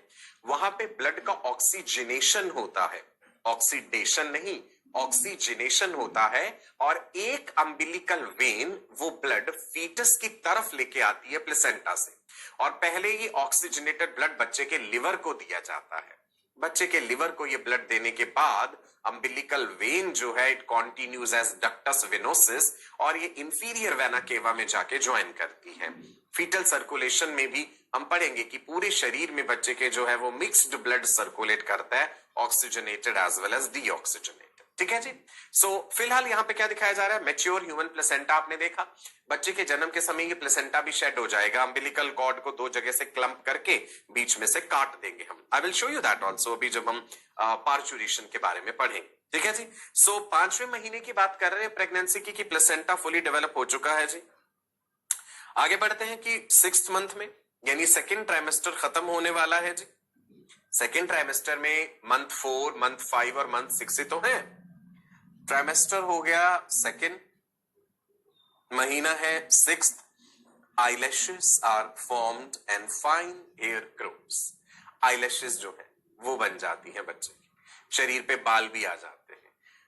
Foetus has a fine coating of silky hair, वो जो फाइन कोटिंग है ना सिल्की हेयर की, सुनिएगा, foetus has fine coating of hair, that coating is called lanugo. Fine coating of silky hair, that is lanugo. बच्चे की जो skin होती है ना उसके ऊपर भी ग्रीस लाइक प्रोटेक्टिव कवरिंग होती है, वो ग्रीस लाइक प्रोटेक्टिव कवरिंग है वर्निक्स कैसियोसा। बच्चे के शरीर पे जो कवरिंग है प्रोटेक्टिव कवरिंग वो वर्निक्स कैसियोसा होती है, ध्यान रखिएगा। अब आप देखिए यहाँ पे कितना खूबसूरत सा आपको ये छोटा सा वीडियो दिखाया जा रहा है जिसमें आप देख पा रहे हैं कि बच्चा अपनी आंखें भी खोल रहा है ऐसे, है ना, आंखें खोलते हैं बच्चे, सोते भी हैं, उनका स्लीप वेक साइकिल भी बन जाता है अपना एक, राइट। और आप देख रहे हैं कि सिर पे भी बाल आने शुरू हो गए हैं, शरीर पे भी बाल है, इवोल्यूशनरी फीचर है, शरीर पे बाल होते हैं। ये जो fine coating of silky hair है, फिर ये बच्चे के जन्म के बाद जो बाल ये धीरे धीरे झड़ जाते हैं, कम हो जाते हैं, और फिर जब सेक्सुअल मैच्योरिटी प्यूबर्टी के टाइम पे अगेन सेक्स हार्मोन्स के कारण जो है बॉडी हेयर डेवलप होते हैं। सो आप बच्चे की स्किन भी देख पा रहे हैं, इसके ऊपर एक कवरिंग सी है, दैट इज वर्निक्स कैसियोसा। क्लियर है, राइट? कितना खूबसूरत सा ये एनिमेशन है, मुझे तो बड़ा पसंद आया ये। I hope you also liked it. चलो आगे बढ़ो नाउ। अब कौन सा ट्राइमेस्टर शुरू हो गया जी? तीसरा ट्राइमेस्टर, थर्ड ट्राइमेस्टर, राइट। लिख लेते हैं जी। अब हम पढ़ने जा रहे हैं कि थर्ड ट्राइमेस्टर में क्या क्या बदलाव होंगे, जिसमें मंथ होगा 7th, 8th और 9th। तो शुरू करते हैं जी 7वें महीने से। ट्राइमेस्टर हो गया थर्ड, मंथ है 7th, frequency of the eye movement increases. बच्चे की आई मूवमेंट की फ्रीक्वेंसी जो है इसमें बढ़ चुकी है, और जो देखिए जितने भी majority of the organ systems है ना वो पहले महीने में, पहले ट्राइमेस्टर में बन जाते हैं, at least in their rudimentary basic form. उसके बाद तो आगे उन्होंने साइज में बड़े होना है, ग्रो होना, डेवलप होना है, राइट। सो बेसिक प्लान जो है वो पहले ट्राइमेस्टर में ही तैयार हो चुका है। 8वें महीने में क्या हो रहा है? Sleep wake cycle is regulated, right. बच्चे का अपना सोने का साइकिल है, अपना जागने का साइकिल है, बेबी किक भी करता है। आपने सुना होगा अक्सर कि बच्चा जो है मदर के यूट्रस में मूव भी करता है, किक भी करता है। ऑब्वियसली बात है ना कि भाई चारों तरफ फ्लूइड एनवायरनमेंट है, और उस फ्लूइड में ही तो वो बच्चा इधर उधर हिल रहा है, उस एमनियोटिक फ्लूइड में। थर्ड ट्राइमेस्टर खत्म होने को है जी 9वां महीना यानी 9th month. Foetus turns upside down. Majority of the cases देखिए बच्चा जो है वो उल्टा हो जाता है, मतलब बच्चे का जो सिर है, the head of the baby faces the cervix, uterus का नीचे वाला हिस्सा। ऐसा क्यों? अब आप एक बात सुनिए, हेड जो है ना उसका डायमीटर काफी ज्यादा, काफी हैवी है, और बाकी बॉडी के कंपैरिजन में तो फ्लूइड है चारों तरफ, तो उसमें ऑब्वियसली जो हैवी चीज होगी वो घूम करके नीचे की तरफ आ जाएगी। तो इन majority of the cases head is the presenting part, कि बच्चे की डिलीवरी के टाइम पे it is the head which comes out first because it has maximum diameter. लेकिन कई बार ऐसा नहीं भी होता। Head is not the presenting part, the buttocks or the hip region of the baby may be the presenting part, so that is not the normal position. ऐसे cases में फिर vaginal delivery जो है वो हम अवॉइड करते हैं, right. बच्चे की या मदर की दोनों को बहुत कॉम्प्लिकेशंस हो सकती हैं अगर जबरदस्ती इस तरह से डिलीवरी कराने की कोशिश करी जाए तो। सो वेजाइनल डिलीवरी अवॉइड करते हैं। उन केसेस में हम सी सेक्शन या सिजेरियन ऑपरेशन जिसे कहते हैं वो परफॉर्म करना पड़ता है। उसके बारे में भी बताऊंगा आपको आने वाली क्लासेस, राइट। चलो तो हमने देखा जी 9वें महीने पे बच्चा जो है वो रोटेट करता है और बच्चे का सिर जो है वो आकर के सर्विक्स पे फिक्स हो जाता है। इस ब्यूटीफुल से वीडियो में आप देखिए बच्चे की अम्बिलिकल कॉर्ड दिख रही है और आपने देखा बच्चा अपना अंगूठा अपने मुंह में डाले हुए है। ये क्यों है, ऐसा क्यों है? कई आपने न्यूबॉर्न बेबीज में या छोटे बच्चों में देखा होगा, अक्सर वो अंगूठा चूसते हैं अपना, है ना, या कभी कोई और फिंगर भी मुंह में डालते हैं या थंब जर्नली डालते हैं। Have you ever thought of this thing? ऐसा क्यों है? Why is it so? और जो बच्चा है, फीटस है या न्यूबॉर्न बेबी, अपनी मुट्ठी भी बंद रखता है। देखा आपने, बच्चे मुट्ठियां बंद रखते हैं ऐसे, और आप उनको खोलेंगे जबरदस्ती फिर बंद कर लेंगे उससे। सोचिएगा इसके बारे में, आने वाले सेशंस में इसका जवाब दूंगा। आप कहेंगे कि सर आप हमेशा कहते हो nothing in biology makes sense except in the light of evolution. Yes, it's true. इसका आंसर भी हमारी इवोल्यूशनरी एंसेस्ट्री में छुपा है। भाई हैं तो हम प्राइमेट्स ना। प्राइमेट्स में आर्बोरियल लोकोमोशन होता है। आर्बोरियल क्या है? प्राइमेट्स मतलब पेड़ों पे रहते हैं, कूदते हैं। वहीं पे brachiation is a form of locomotion which is shown by primates. Brachiation का मतलब होता है पेड़ की एक टहनी को पकड़ के कूद के पेड़ की दूसरी टहनी तक जाना। तो ये जो क्लिंज करके रखने वाला जो आप कह दीजिए एक इंस्टिंक्ट है ना हमें, कि कोई डाली है, डाल है, उसे पकड़ना है, ऐसे लटकना है पेड़ से, है ना, आर्बोरियल। समझते ना? एंसेस्ट्री अगर हम अपनी देखें ह्यूमन इवोल्यूशन में, तो प्राइमेट्स आर्बोरियल, पेड़ों की एक टहनी से दूसरी टहनी पे कूदते हैं, जाते हैं।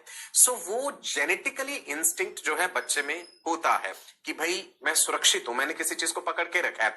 आपने मंकीज के केस में, बंदरों के केस में देखा है कि अगर एक फीमेल मंकी है, उसका बच्चा जो है उसके साथ बिल्कुल चिपका रहता है, ऐसे अपनी उंगलियों से टाइटली पकड़ के रखता है मदर को। तो वो जो इंस्टिंक्ट है वो जेनेटिकली हम में है। The same applies to the newborn human baby also and even the foetus also, कि वो अपनी मुट्ठियां जो है बंद रखते हैं। और भी सवालों के जवाब दूंगा कि ये लाइनें जो हैं क्यों होती हैं, जैसे हम एस्ट्रोलॉजी के साथ भी रिलेट कर लेते हैं, क्यों बनते हैं ये निशान जो है हमारे हाथों में और हमारे पैरों के तलवों में भी। Nothing in biology makes sense except in the light of evolution. चलिए जी आगे बढ़ते हैं। हमने बहुत सारे बदलाव तो देखे, फीचर्स में क्या क्या हो रहे हैं। स्वाभाविक सी बात है, mother who is bearing the burden of the pregnancy, उसमें भी तो बहुत सारे बदलाव होंगे प्रेगनेंसी के टाइम पे। सो लेट्स सी क्या क्या बदलाव मदर में होंगे। Number 1, weight gain. स्वाभाविक सी बात है, वजन जो है वो बढ़ जाता है। इवन 12 किलो तक वजन बढ़ जाना भी नॉर्मल बात होती है। 12 केजीज तक वेट पुट ऑन हो जाता है, जिसमें कि भाई डेवलपिंग बेबी का वेट है, यूट्रस एनलार्ज हुआ है उसका वेट है, यूट्रस में एमनियोटिक फ्लूइड इकट्ठा हुआ है उसका वेट है, फीमेल के पूरे शरीर में और ज्यादा फैट डिपॉजिट हुआ है उसका वजन है। ब्रेस्ट एनलार्जमेंट, मेमरी ग्लैंड्स जो है वो एनलार्ज होंगे। क्यों? Because of the action of steroids. Placenta ने स्टेरॉइड्स बनाए। स्टेरॉइड्स फीमेल के अपने शरीर में भी बन रहे हैं, ओवरी से भी ईस्ट्रोजन प्रोजेस्टेरॉन आ रहा है, एड्रीनल ग्लैंड से भी आ रहा है।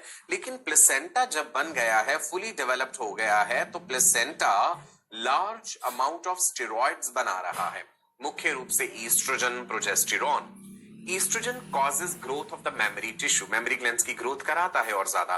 प्रोजेस्टेरॉन का फंक्शन भी बताया था जब मैंने मेमोरी ग्लैंड का स्ट्रक्चर समझाया था।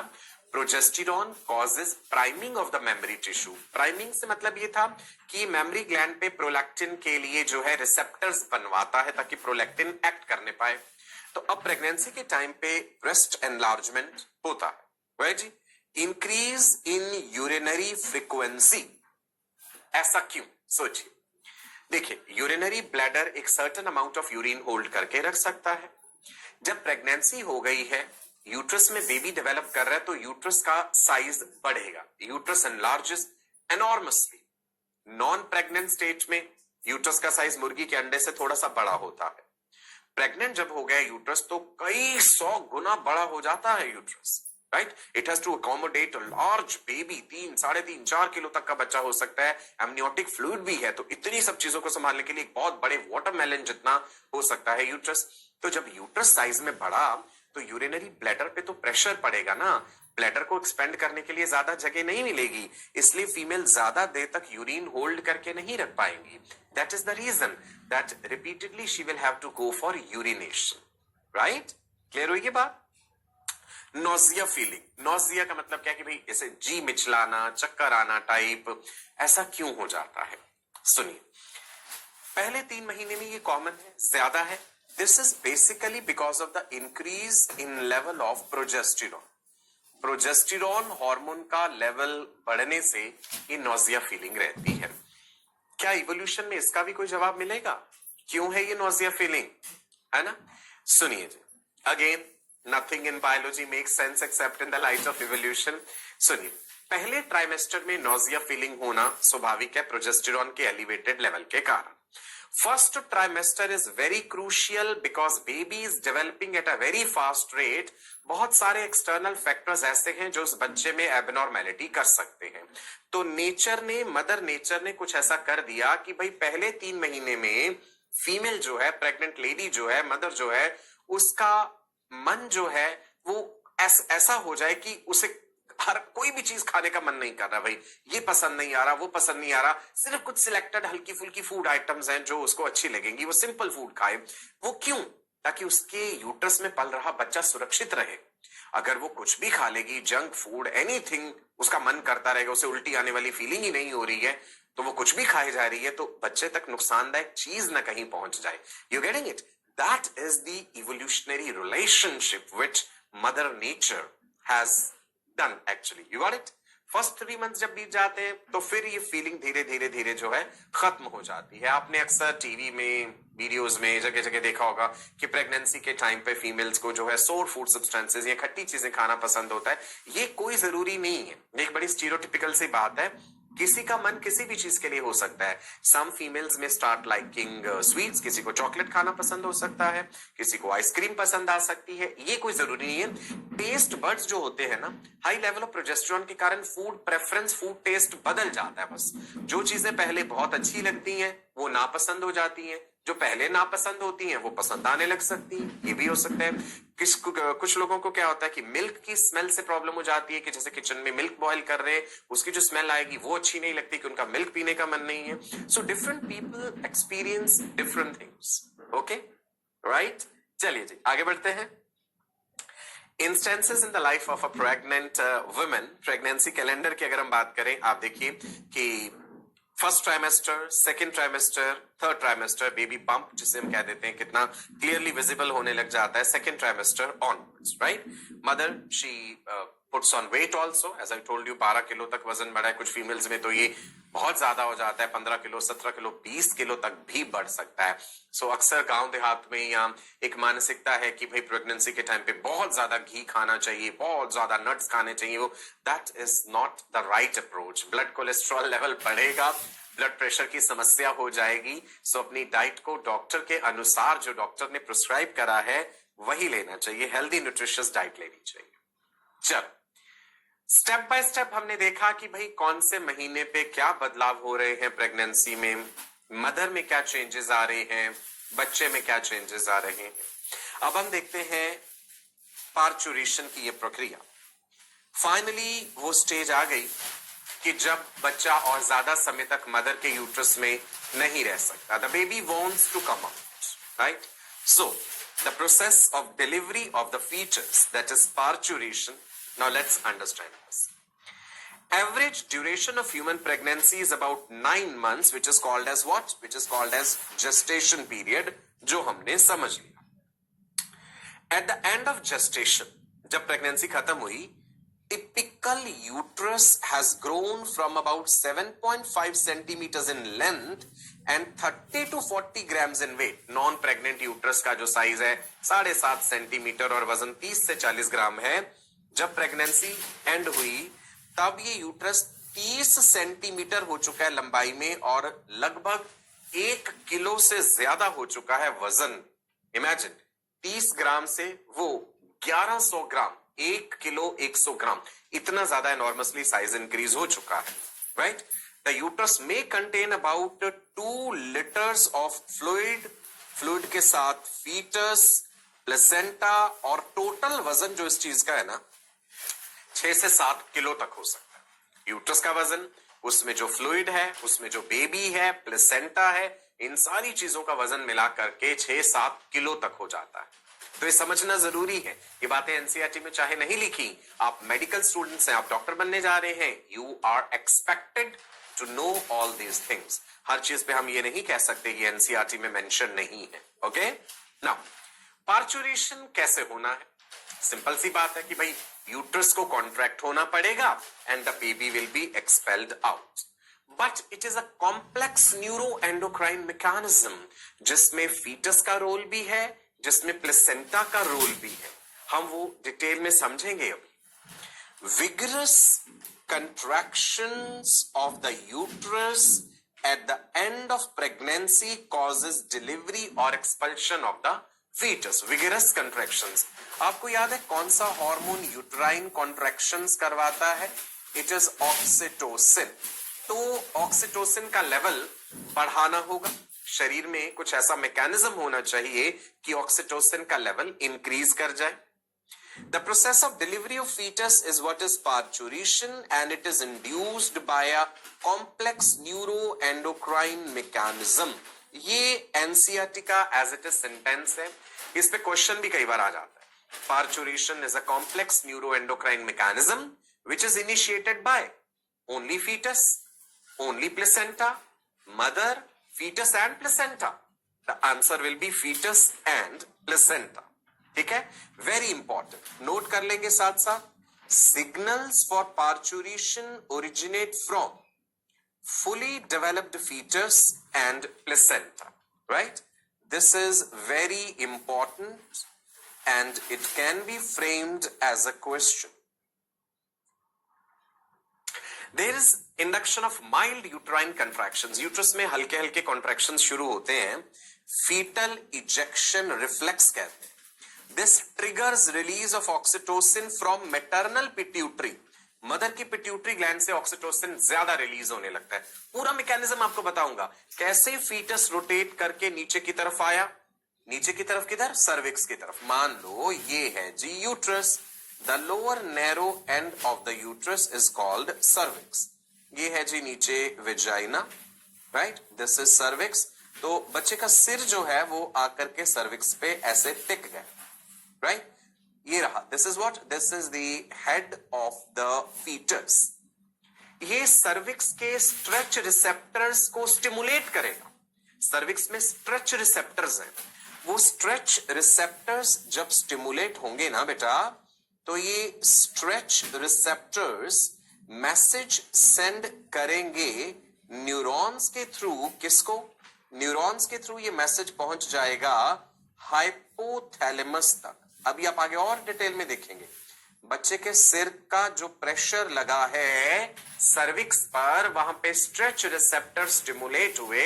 स्ट्रेच रिसेप्टर्स ने न्यूरॉन्स के थ्रू ये मैसेज भेज दिया हाइपोथैलेमस को, और हाइपोथैलेमस से कहा कि भाई तुम ऑक्सीटोसिन की प्रोडक्शन बढ़ा दो। ऑक्सीटोसिन हार्मोन हाइपोथैलेमस बनाता है, याद है ना आपको? So this is hypothalamus. Hypothalamus ने कहा ठीक है, मैं ज्यादा ऑक्सीटोसिन जो है वो बनाता हूं, और बना के ऑक्सीटोसिन को किसके पास भेजता हूं? पोस्टीरियर पिट्यूटरी ग्लैंड के पास। Oxytocin is stored in posterior pituitary. तो पोस्टीरियर पिट्यूटरी से, दिखा ना ये मैटरनल पिट्यूटरी, तो मदर की पोस्टीरियर पिट्यूटरी ग्लैंड से ऑक्सीटोसिन ज्यादा रिलीज होगा। मदर के ब्लड प्लाज्मा में ऑक्सीटोसिन का लेवल बढ़ेगा। ऑक्सीटोसिन जो है पिट्यूटरी से रिलीज होके जो प्लाज्मा में आया है, अब वो यूट्रस पे एक्ट करेगा ब्लड सर्कुलेशन के थ्रू। यूट्रस में कौन से मसल्स हैं? स्मूथ मसल्स, मायोमेट्रियम में। तो यूट्रस और कॉन्ट्रैक्ट करा, ठीक है। यूट्रस कॉन्ट्रैक्ट हुआ, बच्चे के सिर पे जो स्ट्रेच रिसेप्टर प्रेशर जो हो रहा था हेड के कारण, वो और ज्यादा बढ़ा। तो एक साइकिल शुरू हो जाता है, ये फ्रीक्वेंसी एंड एम्पलीट्यूड में धीरे धीरे ये कॉन्ट्रैक्शंस बढ़ने लगती हैं, and finally they expel the baby out.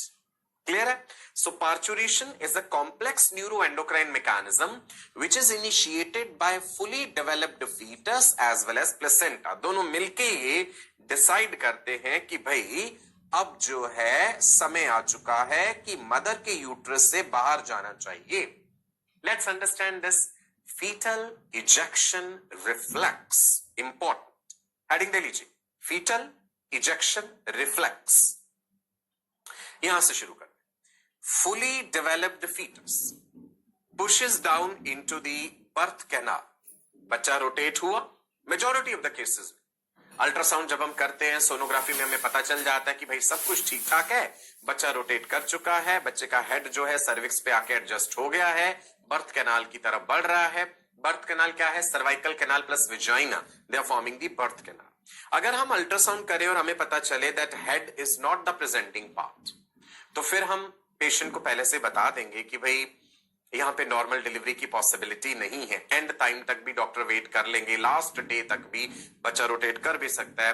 तो अगर नहीं करा है तो we will tell the patient कि भाई हमें सिजेरियन ऑपरेशन करना पड़ेगा, सी सेक्शन करना पड़ेगा, एक एब्डोमिनल कट देके बच्चे को वहां से डिलीवर कराना पड़ेगा, वेजाइना के थ्रू नहीं करा सकते। कई बार अम्बिलिकल कॉर्ड बच्चे के गले में लिपटी हुई होती है, तब भी हम नहीं करा सकते नॉर्मल वेजाइनल डिलीवरी, वहां भी मुश्किल हो जाती है चीजें। ओके, सिजेरियन के बारे में बताऊंगा आपको आगे। सो नॉर्मल डिलीवरी की बात कर रहे हैं यहां पे। Fully developed foetus pushes down into the birth canal, जिसके कारण there is stretching of the cervix. इससे मतलब है सर्विक्स के जो स्ट्रेच रिसेप्टर्स है, the stretch receptors are stimulated. अब स्ट्रेच रिसेप्टर्स हो गए स्टिमुलेट, तो मैसेज कहां गया? वो नर्व इंपल्सेस ने, न्यूरॉन्स ने वो मैसेज किसको भेजा? हाइपोथैलेमस को। तो हाइपोथैलेमस ने क्या करा जी? हाइपोथैलेमस ने ये मैसेज अब किसको भेज दिया? आगे पोस्टीरियर पिट्यूटरी को। क्या मैसेज है? हाइपोथैलेमस ने कहा कि भाई मैं जो हार्मोन बना रहा हूं यानी ऑक्सीटोसिन, ये हार्मोन न्यूरॉन्स के through it is transported to posterior pituitary. So shall I write है oxytocin is transported to posterior pituitary. Posterior pituitary का काम है ऑक्सीटोसिन को स्टोर करना। एक और हार्मोन भी पोस्टीरियर पिट्यूटरी स्टोर करती है, do you remember that? Excretion and osmoregulation में पढ़ा था, there is one more hormone which is stored in posterior pituitary, ADH, anti diuretic hormone और वेसोप्रेसिन। उसका यहां पे कोई रोल नहीं है, वो हम ऑलरेडी पढ़ चुके हैं। सो पोस्टीरियर पिट्यूटरी अब ऑक्सीटोसिन रिलीज करेगी, तो ब्लड प्लाज्मा में ऑक्सीटोसिन का लेवल बढ़ेगा। Posterior pituitary releases oxytocin into the blood. So plasma level of oxytocin increases. Oxytocin कहां पे एक्ट कर रहा है? ये भी इंपॉर्टेंट है। Sometimes they ask you a question, oxytocin कहां पे एक्ट कर रहा है? Oxytocin acts on यूट्रस में कैसे मसल्स हैं? Smooth muscles. Act on smooth muscles of uterine myometrium. It acts on smooth muscles of uterine myometrium. Uterus की wall में 3 लेयर्स होती हैं, सबसे अंदर एंडोमेट्रियम, मिडल में मायोमेट्रियम है ना, और बाहर वाली पेरीमेट्रियम। तो मायोमेट्रियम थिकेस्ट लेयर है जिसमें स्मूथ मसल्स है। ऑक्सीटोसिन जाके कॉन्ट्रैक्शंस इंड्यूस करवाएगा। कई बार क्या होता है बेटा, कंप्लीट 9 मंथ्स हो गए प्रेगनेंसी के, डिलीवरी के कोई सिम्टम्स ही नहीं मिल रहे, फीमेल में कोई लेबर पेन्स नहीं हो रहे, तो हमें आर्टिफिशियली ऑक्सीटोसिन की सिंथेटिक फॉर्म जो है वो इंजेक्ट करनी पड़ती है टू इंड्यूस द लेबर। ये क्वेश्चन भी कई बार पूछ लेते हैं कि अगर प्रेगनेंसी कंप्लीट हो चुकी है और कोई भी साइन नहीं मिल रहा है पेशेंट में लेबर पेन्स का, डिलीवरी का, तो आप कौन सा हार्मोन एज अ डॉक्टर कौन सा हार्मोन आर्टिफिशियली इंजेक्ट करेंगे? Oxytocin to speed up the labor process. Is it clear? Right? Uterus contract हुआ, so there will be parturition. The baby will be expelled out. तो ये complete चीज जो है ना, this is fetal ejection reflex. तो याद क्या रखना है? Parturition is a complex neuroendocrine mechanism which is initiated by fully developed fetus as well as placenta. ये पूरा मैकेनिज्म, हार्मोन का रोल ध्यान रखिएगा। मैं आपको पार्चुरेशन की स्टेजेस भी बताऊंगा। डायलेशन स्टेज, जब एमनियोटिक मेम्ब्रेन रप्चर होती है, एमनियोटिक फ्लूइड बाहर निकलता है। नंबर 2 एक्सपल्शन स्टेज, जब बेबी एक्सपेल आउट होता है।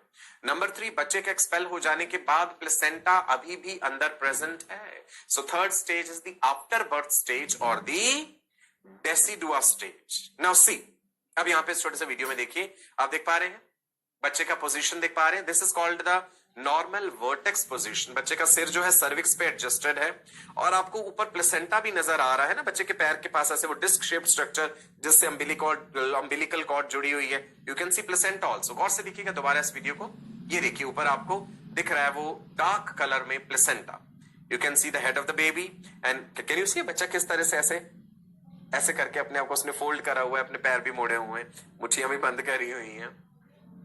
नेक्स्ट देखते हैं जी, इधर देखिए। So head is having the maximum diameter. Can you see? जो सिर का डायमीटर है वो कंधों से भी ज्यादा है. बच्चे के कंधे कुछ इस तरह से ऐसे करके है और सिर का डायमीटर ज्यादा है. सिर का डायमीटर इसलिए ज्यादा है कि उस सिर के अंदर एक डेवलप्ड ब्रेन है, एक सर्टेन लेवल तक वो ब्रेन डेवलप्ड है. और ज्यादा ब्रेन डेवलप चाहिए तो और बड़ा करना पड़ेगा, उसके लिए और ज्यादा सिर बड़ा करना पड़ेगा, वो पॉसिबल नहीं हो पाएगा ह्यूमंस में. So can you see that the doctor is assisting the birth process. In general में वैसे आपको बताऊं, पार्चुरेशन एक ऐसा प्रोसेस है जिसमें किसी सेकंड पर्सन थर्ड पर्सन का इन्वॉल्वमेंट नहीं चाहिए, कंप्लीटली नेचुरल है.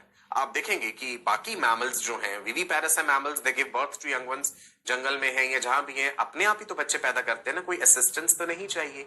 तो ह्यूमंस में भी नहीं चाहिए. ये तो अलग बात है कि जैसे जैसे टेक्नोलॉजी एडवांस हुई है तो हमने इस प्रोसेस को ऐसा बना दिया है कि हमें थर्ड पार्टी इन्वॉल्वमेंट करना ही है, कोई कॉम्प्लिकेशंस ना हो जाए कहीं, इसलिए. Otherwise it's a completely natural process. Okay, so you can see the head of the baby coming out. उसके बाद बाकी शरीर आएगा पूरा बाहर और पीछे पीछे आप प्लेसेंटा भी देख पा रहे हैं, वो भी एक्सपेल आउट होगा, लेकिन हमें अम्बिलिकल कॉर्ड भी काटनी होगी. See, the baby comes out, umbilical cord is still attached to the navel of the baby and अंदर वो प्लेसेंटा से जुड़ी है. umbilical cord को दो अलग अलग जगहों से क्लम्प करते हैं ऐसे. यहाँ थ्रेड जो है वो बांध दिया, बीच में से काट दिया. Now when you cut the cord, it does not hurt mother or the baby because cord में nerves नहीं है. There are no neurons in the umbilical cord. umbilical cord में दो umbilical arteries हैं, एक umbilical vein है और Wharton's jelly होती है. Wharton's jelly एक म्यूकस कनेक्टिव टिश्यू है जो कॉर्ड को तोड़ने मुड़ने से, किंकिंग ऑफ द कॉर्ड को प्रिवेंट करता है एक तरह से. अम्बिलिकल कॉर्ड का एक छोटा सा हिस्सा बच्चे की नाभि के साथ जुड़ा हुआ रह जाता है, जो थोड़े दिनों बाद, हफ्ता 10 दिन बाद अपने आप ड्राई होकर डिटैच हो जाता है, वहां से अलग हो जाता है. राइट. और जो प्लेसेंटा एंड कॉर्ड का कटा हुआ हिस्सा रह गया अभी मदर में, वो भी यूट्रस की कॉन्ट्रेक्शंस के साथ बाहर आ जाता है. That is the third stage of parturition और द आफ्टर बर्थ स्टेज जिसे कहते हैं. क्लियर है जी? चलो देखें अब थ्योरी पार्ट में. ऑक्सीटोसिन कहां पे एक्ट कर रहा है? यूट्राइन स्मूथ मसल्स पे. क्या करवा रहे हैं? Stronger uterine contractions. यूट्रस की स्ट्रॉन्गर कॉन्ट्रैक्शंस हुई, बच्चे के सिर पे और दबाव पड़ेगा. Head in turn will exert pressure on stretch receptor. फिर से न्यूरॉन्स के थ्रू मैसेज हाइपोथैलेमस को जाएगा, जिसके कारण ऑक्सीटोसिन का सिक्रेशन बढ़ता रहेगा. Right. Stimulatory reflex between uterine contractions and oxytocin secretion continues, resulting in stronger and stronger contractions. शुरुआत में ये contractions कम है फ्रीक्वेंसी और एम्पलीट्यूड में. धीरे धीरे the contractions will increase in frequency as well as amplitude and they will become labor pains, जो हम labor pains word use करते हैं. पार्चुरेशन की 3 स्टेजेस कौन कौन सी हैं देखिए जी, नोट कर लीजिएगा. Parturition involves 3 stages. Number 1 stage of dilation या डायलेशन स्टेज, जिसमें एमनियोटिक मेम्ब्रेन बच्चे के चारों तरफ जो है या तो अपने आप रप्चर कर जाती है और पानी जो है बाहर निकल जाता है. एमनियोटिक फ्लूइड लोकल लैंग्वेज में हम कह देते हैं rupturing of the bag of waters that lubricates the passage. Cervix dilates up to 10 centimeters so that the head of the baby can come out. That is dilation stage. Second is expulsion stage and third is placental stage. तो ये 3 stages हैं parturition की, इसी sequence में याद रखिएगा. Dilation stage, expulsion stage and placental stage. Let's talk about stage of dilation. 6 से 12 घंटे तक हो लग सकते हैं. टोटल इस पार्चुरेशन प्रोसेस में कितना टाइम लगे ये वेरी कर जाता है. कुछ फीमेल्स में विद इन फ्यू मिनट्स से सारी इवेंट्स हो जाएंगे और कुछ में कई घंटे लग सकते हैं. इट डिपेंड्स कि पहले कोई बच्चा हुआ है या नहीं, वेदर शी इज अ नलीपैरा और अ multipara. Nulliparous is a female who has not given birth to baby. Multiparous is a woman who has already given birth to 1 or more babies. तो multiparous women में parturition में उतना समय नहीं लगेगा. The body is already accustomed to that process, right? So dilation stage typically lasts for 6 to 12 hours. और इसमें regular contractions हो रहे हैं यूट्रस के और एमनियोटिक सैक जो है, एमनियोटिक मेम्ब्रेन जो है वो रप्चर कर जाती है. या तो अपने आप कर गई, नहीं अपने आप होती है membrane rupture, then the doctor और द हेल्थ वर्कर और the nurse gynaecologist she will introduce surgical instrument through the vagina and rupture the membrane. Amniotic fluid expel out हो जाएगा. 10 सेंटीमीटर तक सर्विक्स डायलेट कर जाता है. Cervix dilates, expands up to 10 centimetres. Amniochorionic membrane rupture हुई है and this is also referred as having ones water break, breaking of the waters, the bag of waters, ऐसे भी लोकल लैंग्वेज में कह देते हैं. If the amniotic sac does not rupture spontaneously then it is ruptured intentionally. अगर अपने आप नहीं रप्चर करा तो डॉक्टर उसे रप्चर कर देगी या हेल्थ वर्कर. ठीक है, अब देख पा रहे हैं बच्चे का पोजीशन यहां पे. हेड जो है फेसिंग है, head is the first structure to come out. ये हमें अल्ट्रासाउंड में पहले पता चल जाएगा. अगर ऐसा नहीं हुआ, पोजीशन ये नॉर्मल नहीं हुई, तो हम नॉर्मल डिलीवरी नहीं करेंगे. इज इट क्लियर जी? Second stage, the stage of expulsion. 10 minute से लेके कई घंटे भी लग सकते हैं इस expulsion stage. It may take many hours also. From complete cervical dilation to the delivery of the baby. यहां पे कॉन्ट्रैक्शंस मैक्सिमम इंटेंसिटी में है, occurring at about 2 or 3 minute interval and lasting a full minute. The contraction can last for a full minute and intervals जो है फिर 2 minute बाद अगला contraction या फिर 3 मिनट बाद अगला कॉन्ट्रैक्शन हो सकता है. Expulsion continues till the fetus has emerged from the vagina. It takes less than 2 hours in most cases. ज्यादातर तो 2 घंटे से कम लगता है इसमें, लेकिन वेरी कर सकता है. कुछ में इससे भी कम हो सकता है और कुछ में इससे ज्यादा भी हो सकता है.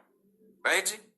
The arrival of the newborn infant into the outside world is what is delivery or the birth. This is what is called delivery or birth. तो ये खुशी की घड़ी है जी. एक नया जीवन, एक नई जिंदगी जो है इस दुनिया में आई है. एंड देखिए, जिस प्रोफेशन को आपने चूज करा है, आगे आप डॉक्टर बनने जा रहे हैं, doctor will be the first person जो दुनिया में आने वाले एक शख्स की पहली क्राई जो है, पहली आवाज जो है वो सुनता है.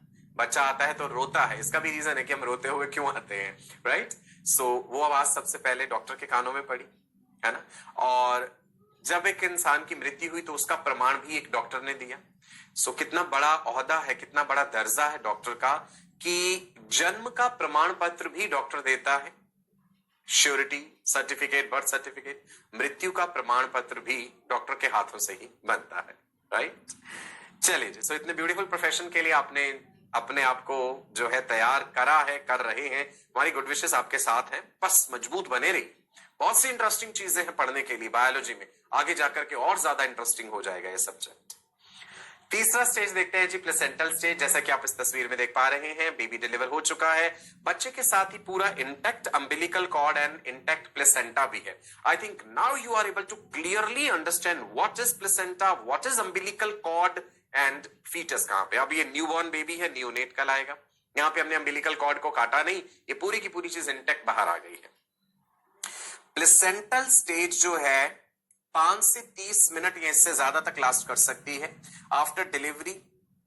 राइट जी? प्लेसेंटा और the after birth is expelled out. बच्चे के जन्म के कुछ मिनटों बाद ही, कई बार 5 मिनट बाद, कई बार हो सकता है कि भाई आधा घंटा लग गया. Vigorous uterine contractions will expel the placenta out. कई केसेस में हमें बड़े ध्यान से केयरफुली मैनुअली भी प्लेसेंटा एक्सपेल आउट करना पड़ता है बाहर. राइट?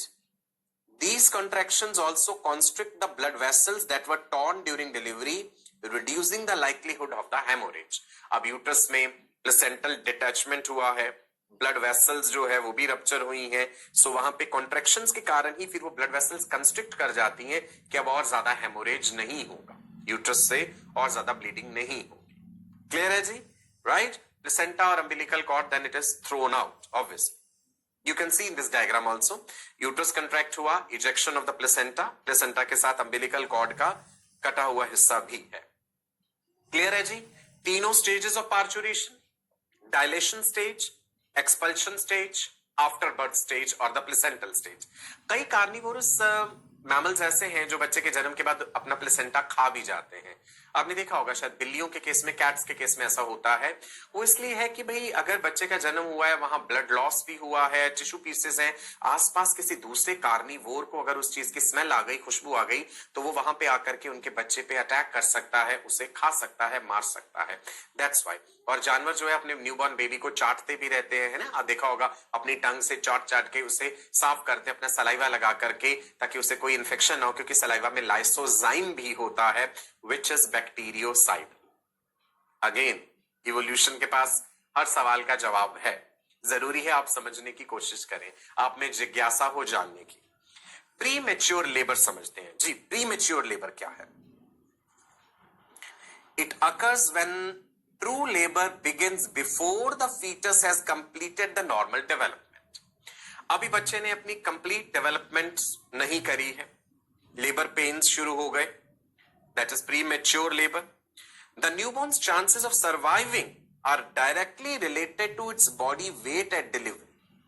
बच्चा प्री मेच्योर है पर उसका वजन कितना है ये बड़ा जरूरी होता है, तभी उसका चांसेस ऑफ सर्वाइवल हम बता पाएंगे।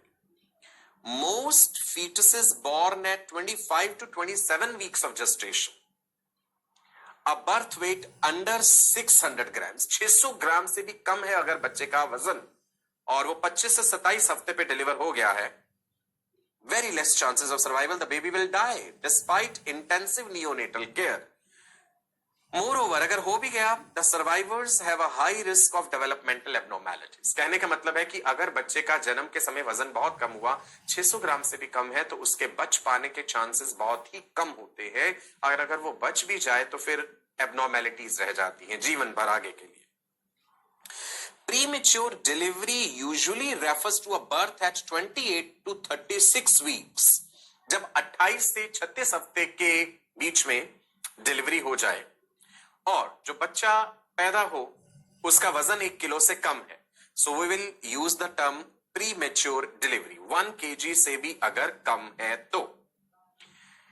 Even with massive supportive efforts, आप कितना भी सपोर्टिव एफर्ट्स लगा लीजिए, newborns weighing less than 400 grams at birth will not survive. 400 gram से भी अगर कम हुआ बच्चा तो वो सर्वाइव नहीं करेगा, क्योंकि बच्चे की cardiovascular system, respiratory system, urinary systems, they are not developed enough. Without mother's support, they are not able to perform. Right? So, अगर 400 ग्राम से भी बच्चे का वजन कम है, आप बाहर से कितने भी सपोर्टिव एफर्ट्स दे लीजिए, बच्चे के अपने सिस्टम्स ही अभी डेवलप नहीं हो पाए। जब तक वो मदर के यूट्रस में था, वो मदर पे ही डिपेंडेंट था। So, as a result, the dividing line between spontaneous abortion and immature delivery is usually set at 500 grams, the normal weight near the end of the second trimester. Spontaneously, अगर हम कहें कि भाई abortion हो गया है, miscarriage हो गया है, तो ये 500 ग्राम तक का हम वजन लेकर के उसमें चलते हैं। I'll repeat this line. The dividing line between spontaneous abortion है या ये immature delivery है, it is usually set at 500 grams of the weight. The normal weight near the end of the second trimester. Second trimester complete होते ही बच्चे का वजन जो है 500 ग्राम के करीब है, और अगर वो तभी डिलीवर आउट हो गया है, सो हम उसे प्री मेच्योर डिलीवरी ना कह करके we will call it spontaneous abortion. समझे आप कि वो मिसकैरेज हो गया है। With care these newborns have a good chances of survival and developing normally. अगर बच्चे का वजन ठीक ठाक है और उस बच्चे को हमने अच्छे से केयर दी है, so there are good chances कि वो बचाया जा सके, प्रोवाइडेड उसका वजन जो है वो ठीक ठाक रेंज में हो, अदरवाइज नहीं, then it becomes very difficult. चल एक और चीज समझ लेते हैं जी हम ट्विन्स के बारे में। इंटरेस्टिंग टॉपिक है कि ट्विन्स कैसे होते हैं। जनरली तो हमने पढ़ा है कि भाई एक रिप्रोडक्टिव साइकिल में एक ओवा रिलीज हुआ और वो एक स्पर्म से फर्टिलाइज करा और एक जाइगोट बना। कई बार ऐसा भी होता है कि एक ओवरी से एक ओवा निकला, दूसरी ओवरी से दूसरा, और वो दोनों अलग अलग 2 स्पर्म से फर्टिलाइज हुए, या एक ही ओवरी से 2 ओवा भी रिलीज हो सकते हैं, जरूरी नहीं दोनों अलग अलग से होने, तो ये 2 अलग अलग जाइगोट बनेंगे ना। So this will be a condition of dizygotic twins. 2 zygote बने थे, डायजाइगोटिक ट्विन्स। मोनोजाइगोटिक ट्विन्स में क्या होता है कि एक ओवा एक स्पर्म से फर्टिलाइज हुआ, एक जाइगोट बना, इस जाइगोट में क्लीवेज डिविजन्स होने लगे और एक सर्टेन स्टेज पे आके ये ब्लास्टोमियर्स सेपरेट कर गए। अब क्योंकि ये एक ही जाइगोट से बने हैं तो ये मोनोजाइगोटिक कहलाते हैं। Monozygotic twins they are of the same sex, या तो दोनों मेल हैं या दोनों फीमेल हैं। Very very rarely it happens कि मोनोजाइगोटिक ट्विन्स में जेंडर अलग अलग हो जाए, वो भी एक रेयर कंडीशन है, ऐसा हो सकता है, ठीक है जी। और डायजाइगोटिक ट्विन्स जो है वो तो हमेशा जो है वो अलग अलग 2 जाइगोट से ही बने हैं। दोनों सेम जेंडर के हो भी सकते हैं, नहीं भी हो सकते। X containing sperm, Y containing sperm fertilise हुए तो एक ट्विन XX है, एक XY है। अगर दोनों स्पर्म एक्स कंटेनिंग थे तो दोनों ट्विन बेबीज जो है फीमेल होंगे। अगर दोनों स्पर्म वाई कंटेनिंग थे तो दोनों ही जो है वो मेल होंगे। Let's see what are monozygotic twins, जिन्हें हम आइडेंटिकल ट्विन्स भी कहते हैं। ये हूबहू एक दूसरे की कार्बन कॉपी है, बिल्कुल सेम है। लेकिन एक बात बता दूं, जैसे जैसे उम्र बढ़ती है ना, इनमें भी आपको डिफरेंसेस नजर आने लगेंगे। जो उनके क्लोज रिलेटिव्स हैं वो उन्हें पहचान जाएंगे, क्योंकि इंडिविजुअल लेवल पे भी डीएनए में म्यूटेशंस होते रहते हैं, है ना। सो जिसके कारण डिफरेंसेस नजर आने लग जाते हैं। मोनोजाइगोटिक ट्विन्स और the identical twins occur when a single egg is fertilised to form one zygote, which then divides into two separate embryos. They contain exactly the same genetic material and are mostly of the same sex. देखिए मैंने कहा ना, rarest of the rare condition में monozygotic twins में भी gender अलग हो सकता है। कैसे बने हैं ये? These arise from separation of developing cells into two embryos. 99% of the cases में just before 10 days have passed. Zygote में 30 घंटे बाद क्लीवेज डिवीजन हुआ 2 डॉटर सेल्स, फिर अगला क्लीवेज डिवीजन हुआ 4 डॉटर सेल्स, फिर अगला क्लीवेज डिवीजन हुआ 8 डॉटर सेल्स, ऐसे होता जाता है ना। सो 8 दिन अभी नहीं हुए फर्टिलाइजेशन को, 8 दिन से पहले पहले जो है ये मोनोजाइगोटिक ट्विन्स बन जाते हैं। Separation that occur later than 8 days are likely to produce conjoined twins. अगर ये 8 दिन या उससे भी ज्यादा डिले में जाकर के हुआ तो फिर वो कंप्लीटली सेपरेट नहीं करते, कहीं ना कहीं से जुड़े रह जाते हैं, जिन्हें हम कॉन्जॉइंट ट्विन्स या सियामीज ट्विन्स कहते हैं। ध्यान रखने वाली बात है ये। 8 दिन से पहले पहले तो कंप्लीटली सेपरेट कर जाता है, वो जो भ्रूण है 2 अलग अलग भागों में बट गया, 2 अलग अलग बेबीज बन गए, है ना।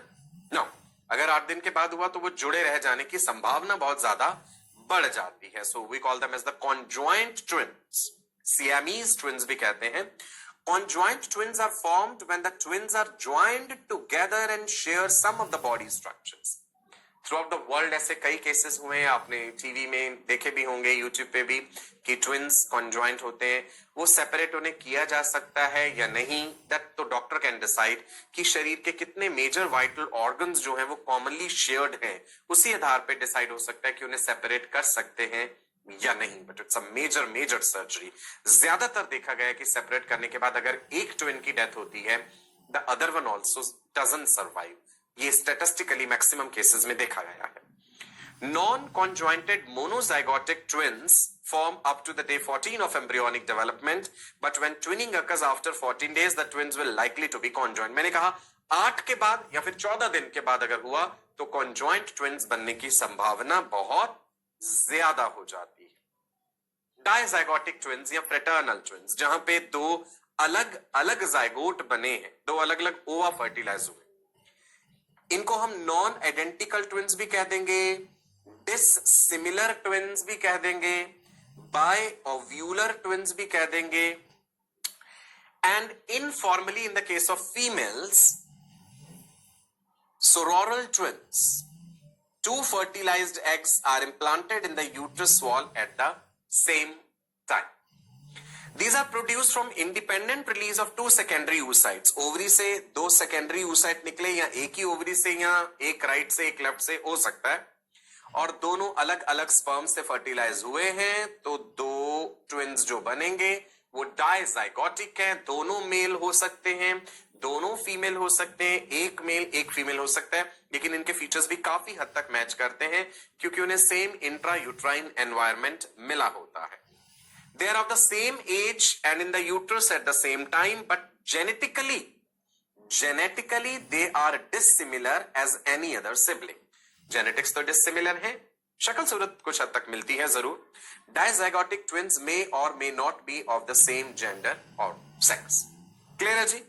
So मैंने आपको 3 बातें बताई twins से related, monozygotic twins और the identical twins, डायजाइगोटिक जिनको फ्रैटर्नल ट्विन्स भी कह देते हैं, या non identical twins, dissimilar twins and conjoint twins also. Okay, इनके बारे में अगर आप और जानना चाहें तो गूगल पे आप और ज्यादा पढ़िएगा।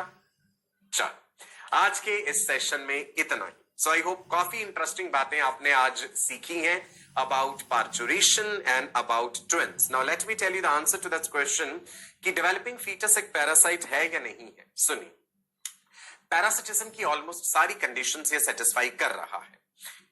It is getting shelter in mother's body. Foetus जो है मदर की बॉडी में शेल्टर ले रहा है, मदर की बॉडी से न्यूट्रिशन ले रहा है, ऑक्सीजन ले रहा है, मदर पे एक मैकेनिकल बर्डन है, मदर को अपने मेटाबॉलिक वेस्ट दे रहा है. तो ये पैरासिटिज्म की ऑलमोस्ट सारी कंडीशन सेटिस्फाई कर रहे हैं. हाँ, बस ये जरूर है कि एक स्पीशीज अलग नहीं है. जनरली हमें सेम स्पीशीज में पैरासिटिज्म नहीं मिलता, लेकिन कुछ रेयर एग्जांपल्स हैं जहां पे सेम स्पीशीज में भी पैरासिटिज्म मिलता है. यहाँ पे स्पीशीज अलग है कि मदर जो ट्रू पैरासिटिज्म कह देते हैं ना, ट्रू पैरासिटिज्म में स्पीशीज अलग हो जाते हैं, but still there are many examples in the animal kingdom जहां पे हमें सेम स्पीशीज में भी पैरासिटिज्म देखने को मिलता है. So human mother and the human baby they are of the same species, but almost बाकी सारी कंडीशंस पैरासिटिज्म वाली सेटिस्फाई हो रही हैं. सो हम ये कह सकते हैं that foetus is a parasite to mother's body, such a parasite which has to be saved for the continuity of the race. Right? चलिए, नमस्कार, bye bye, God bless you all, wish you all a very bright and prosperous future. पढ़ते रहिए, खुश रहिए, daily practice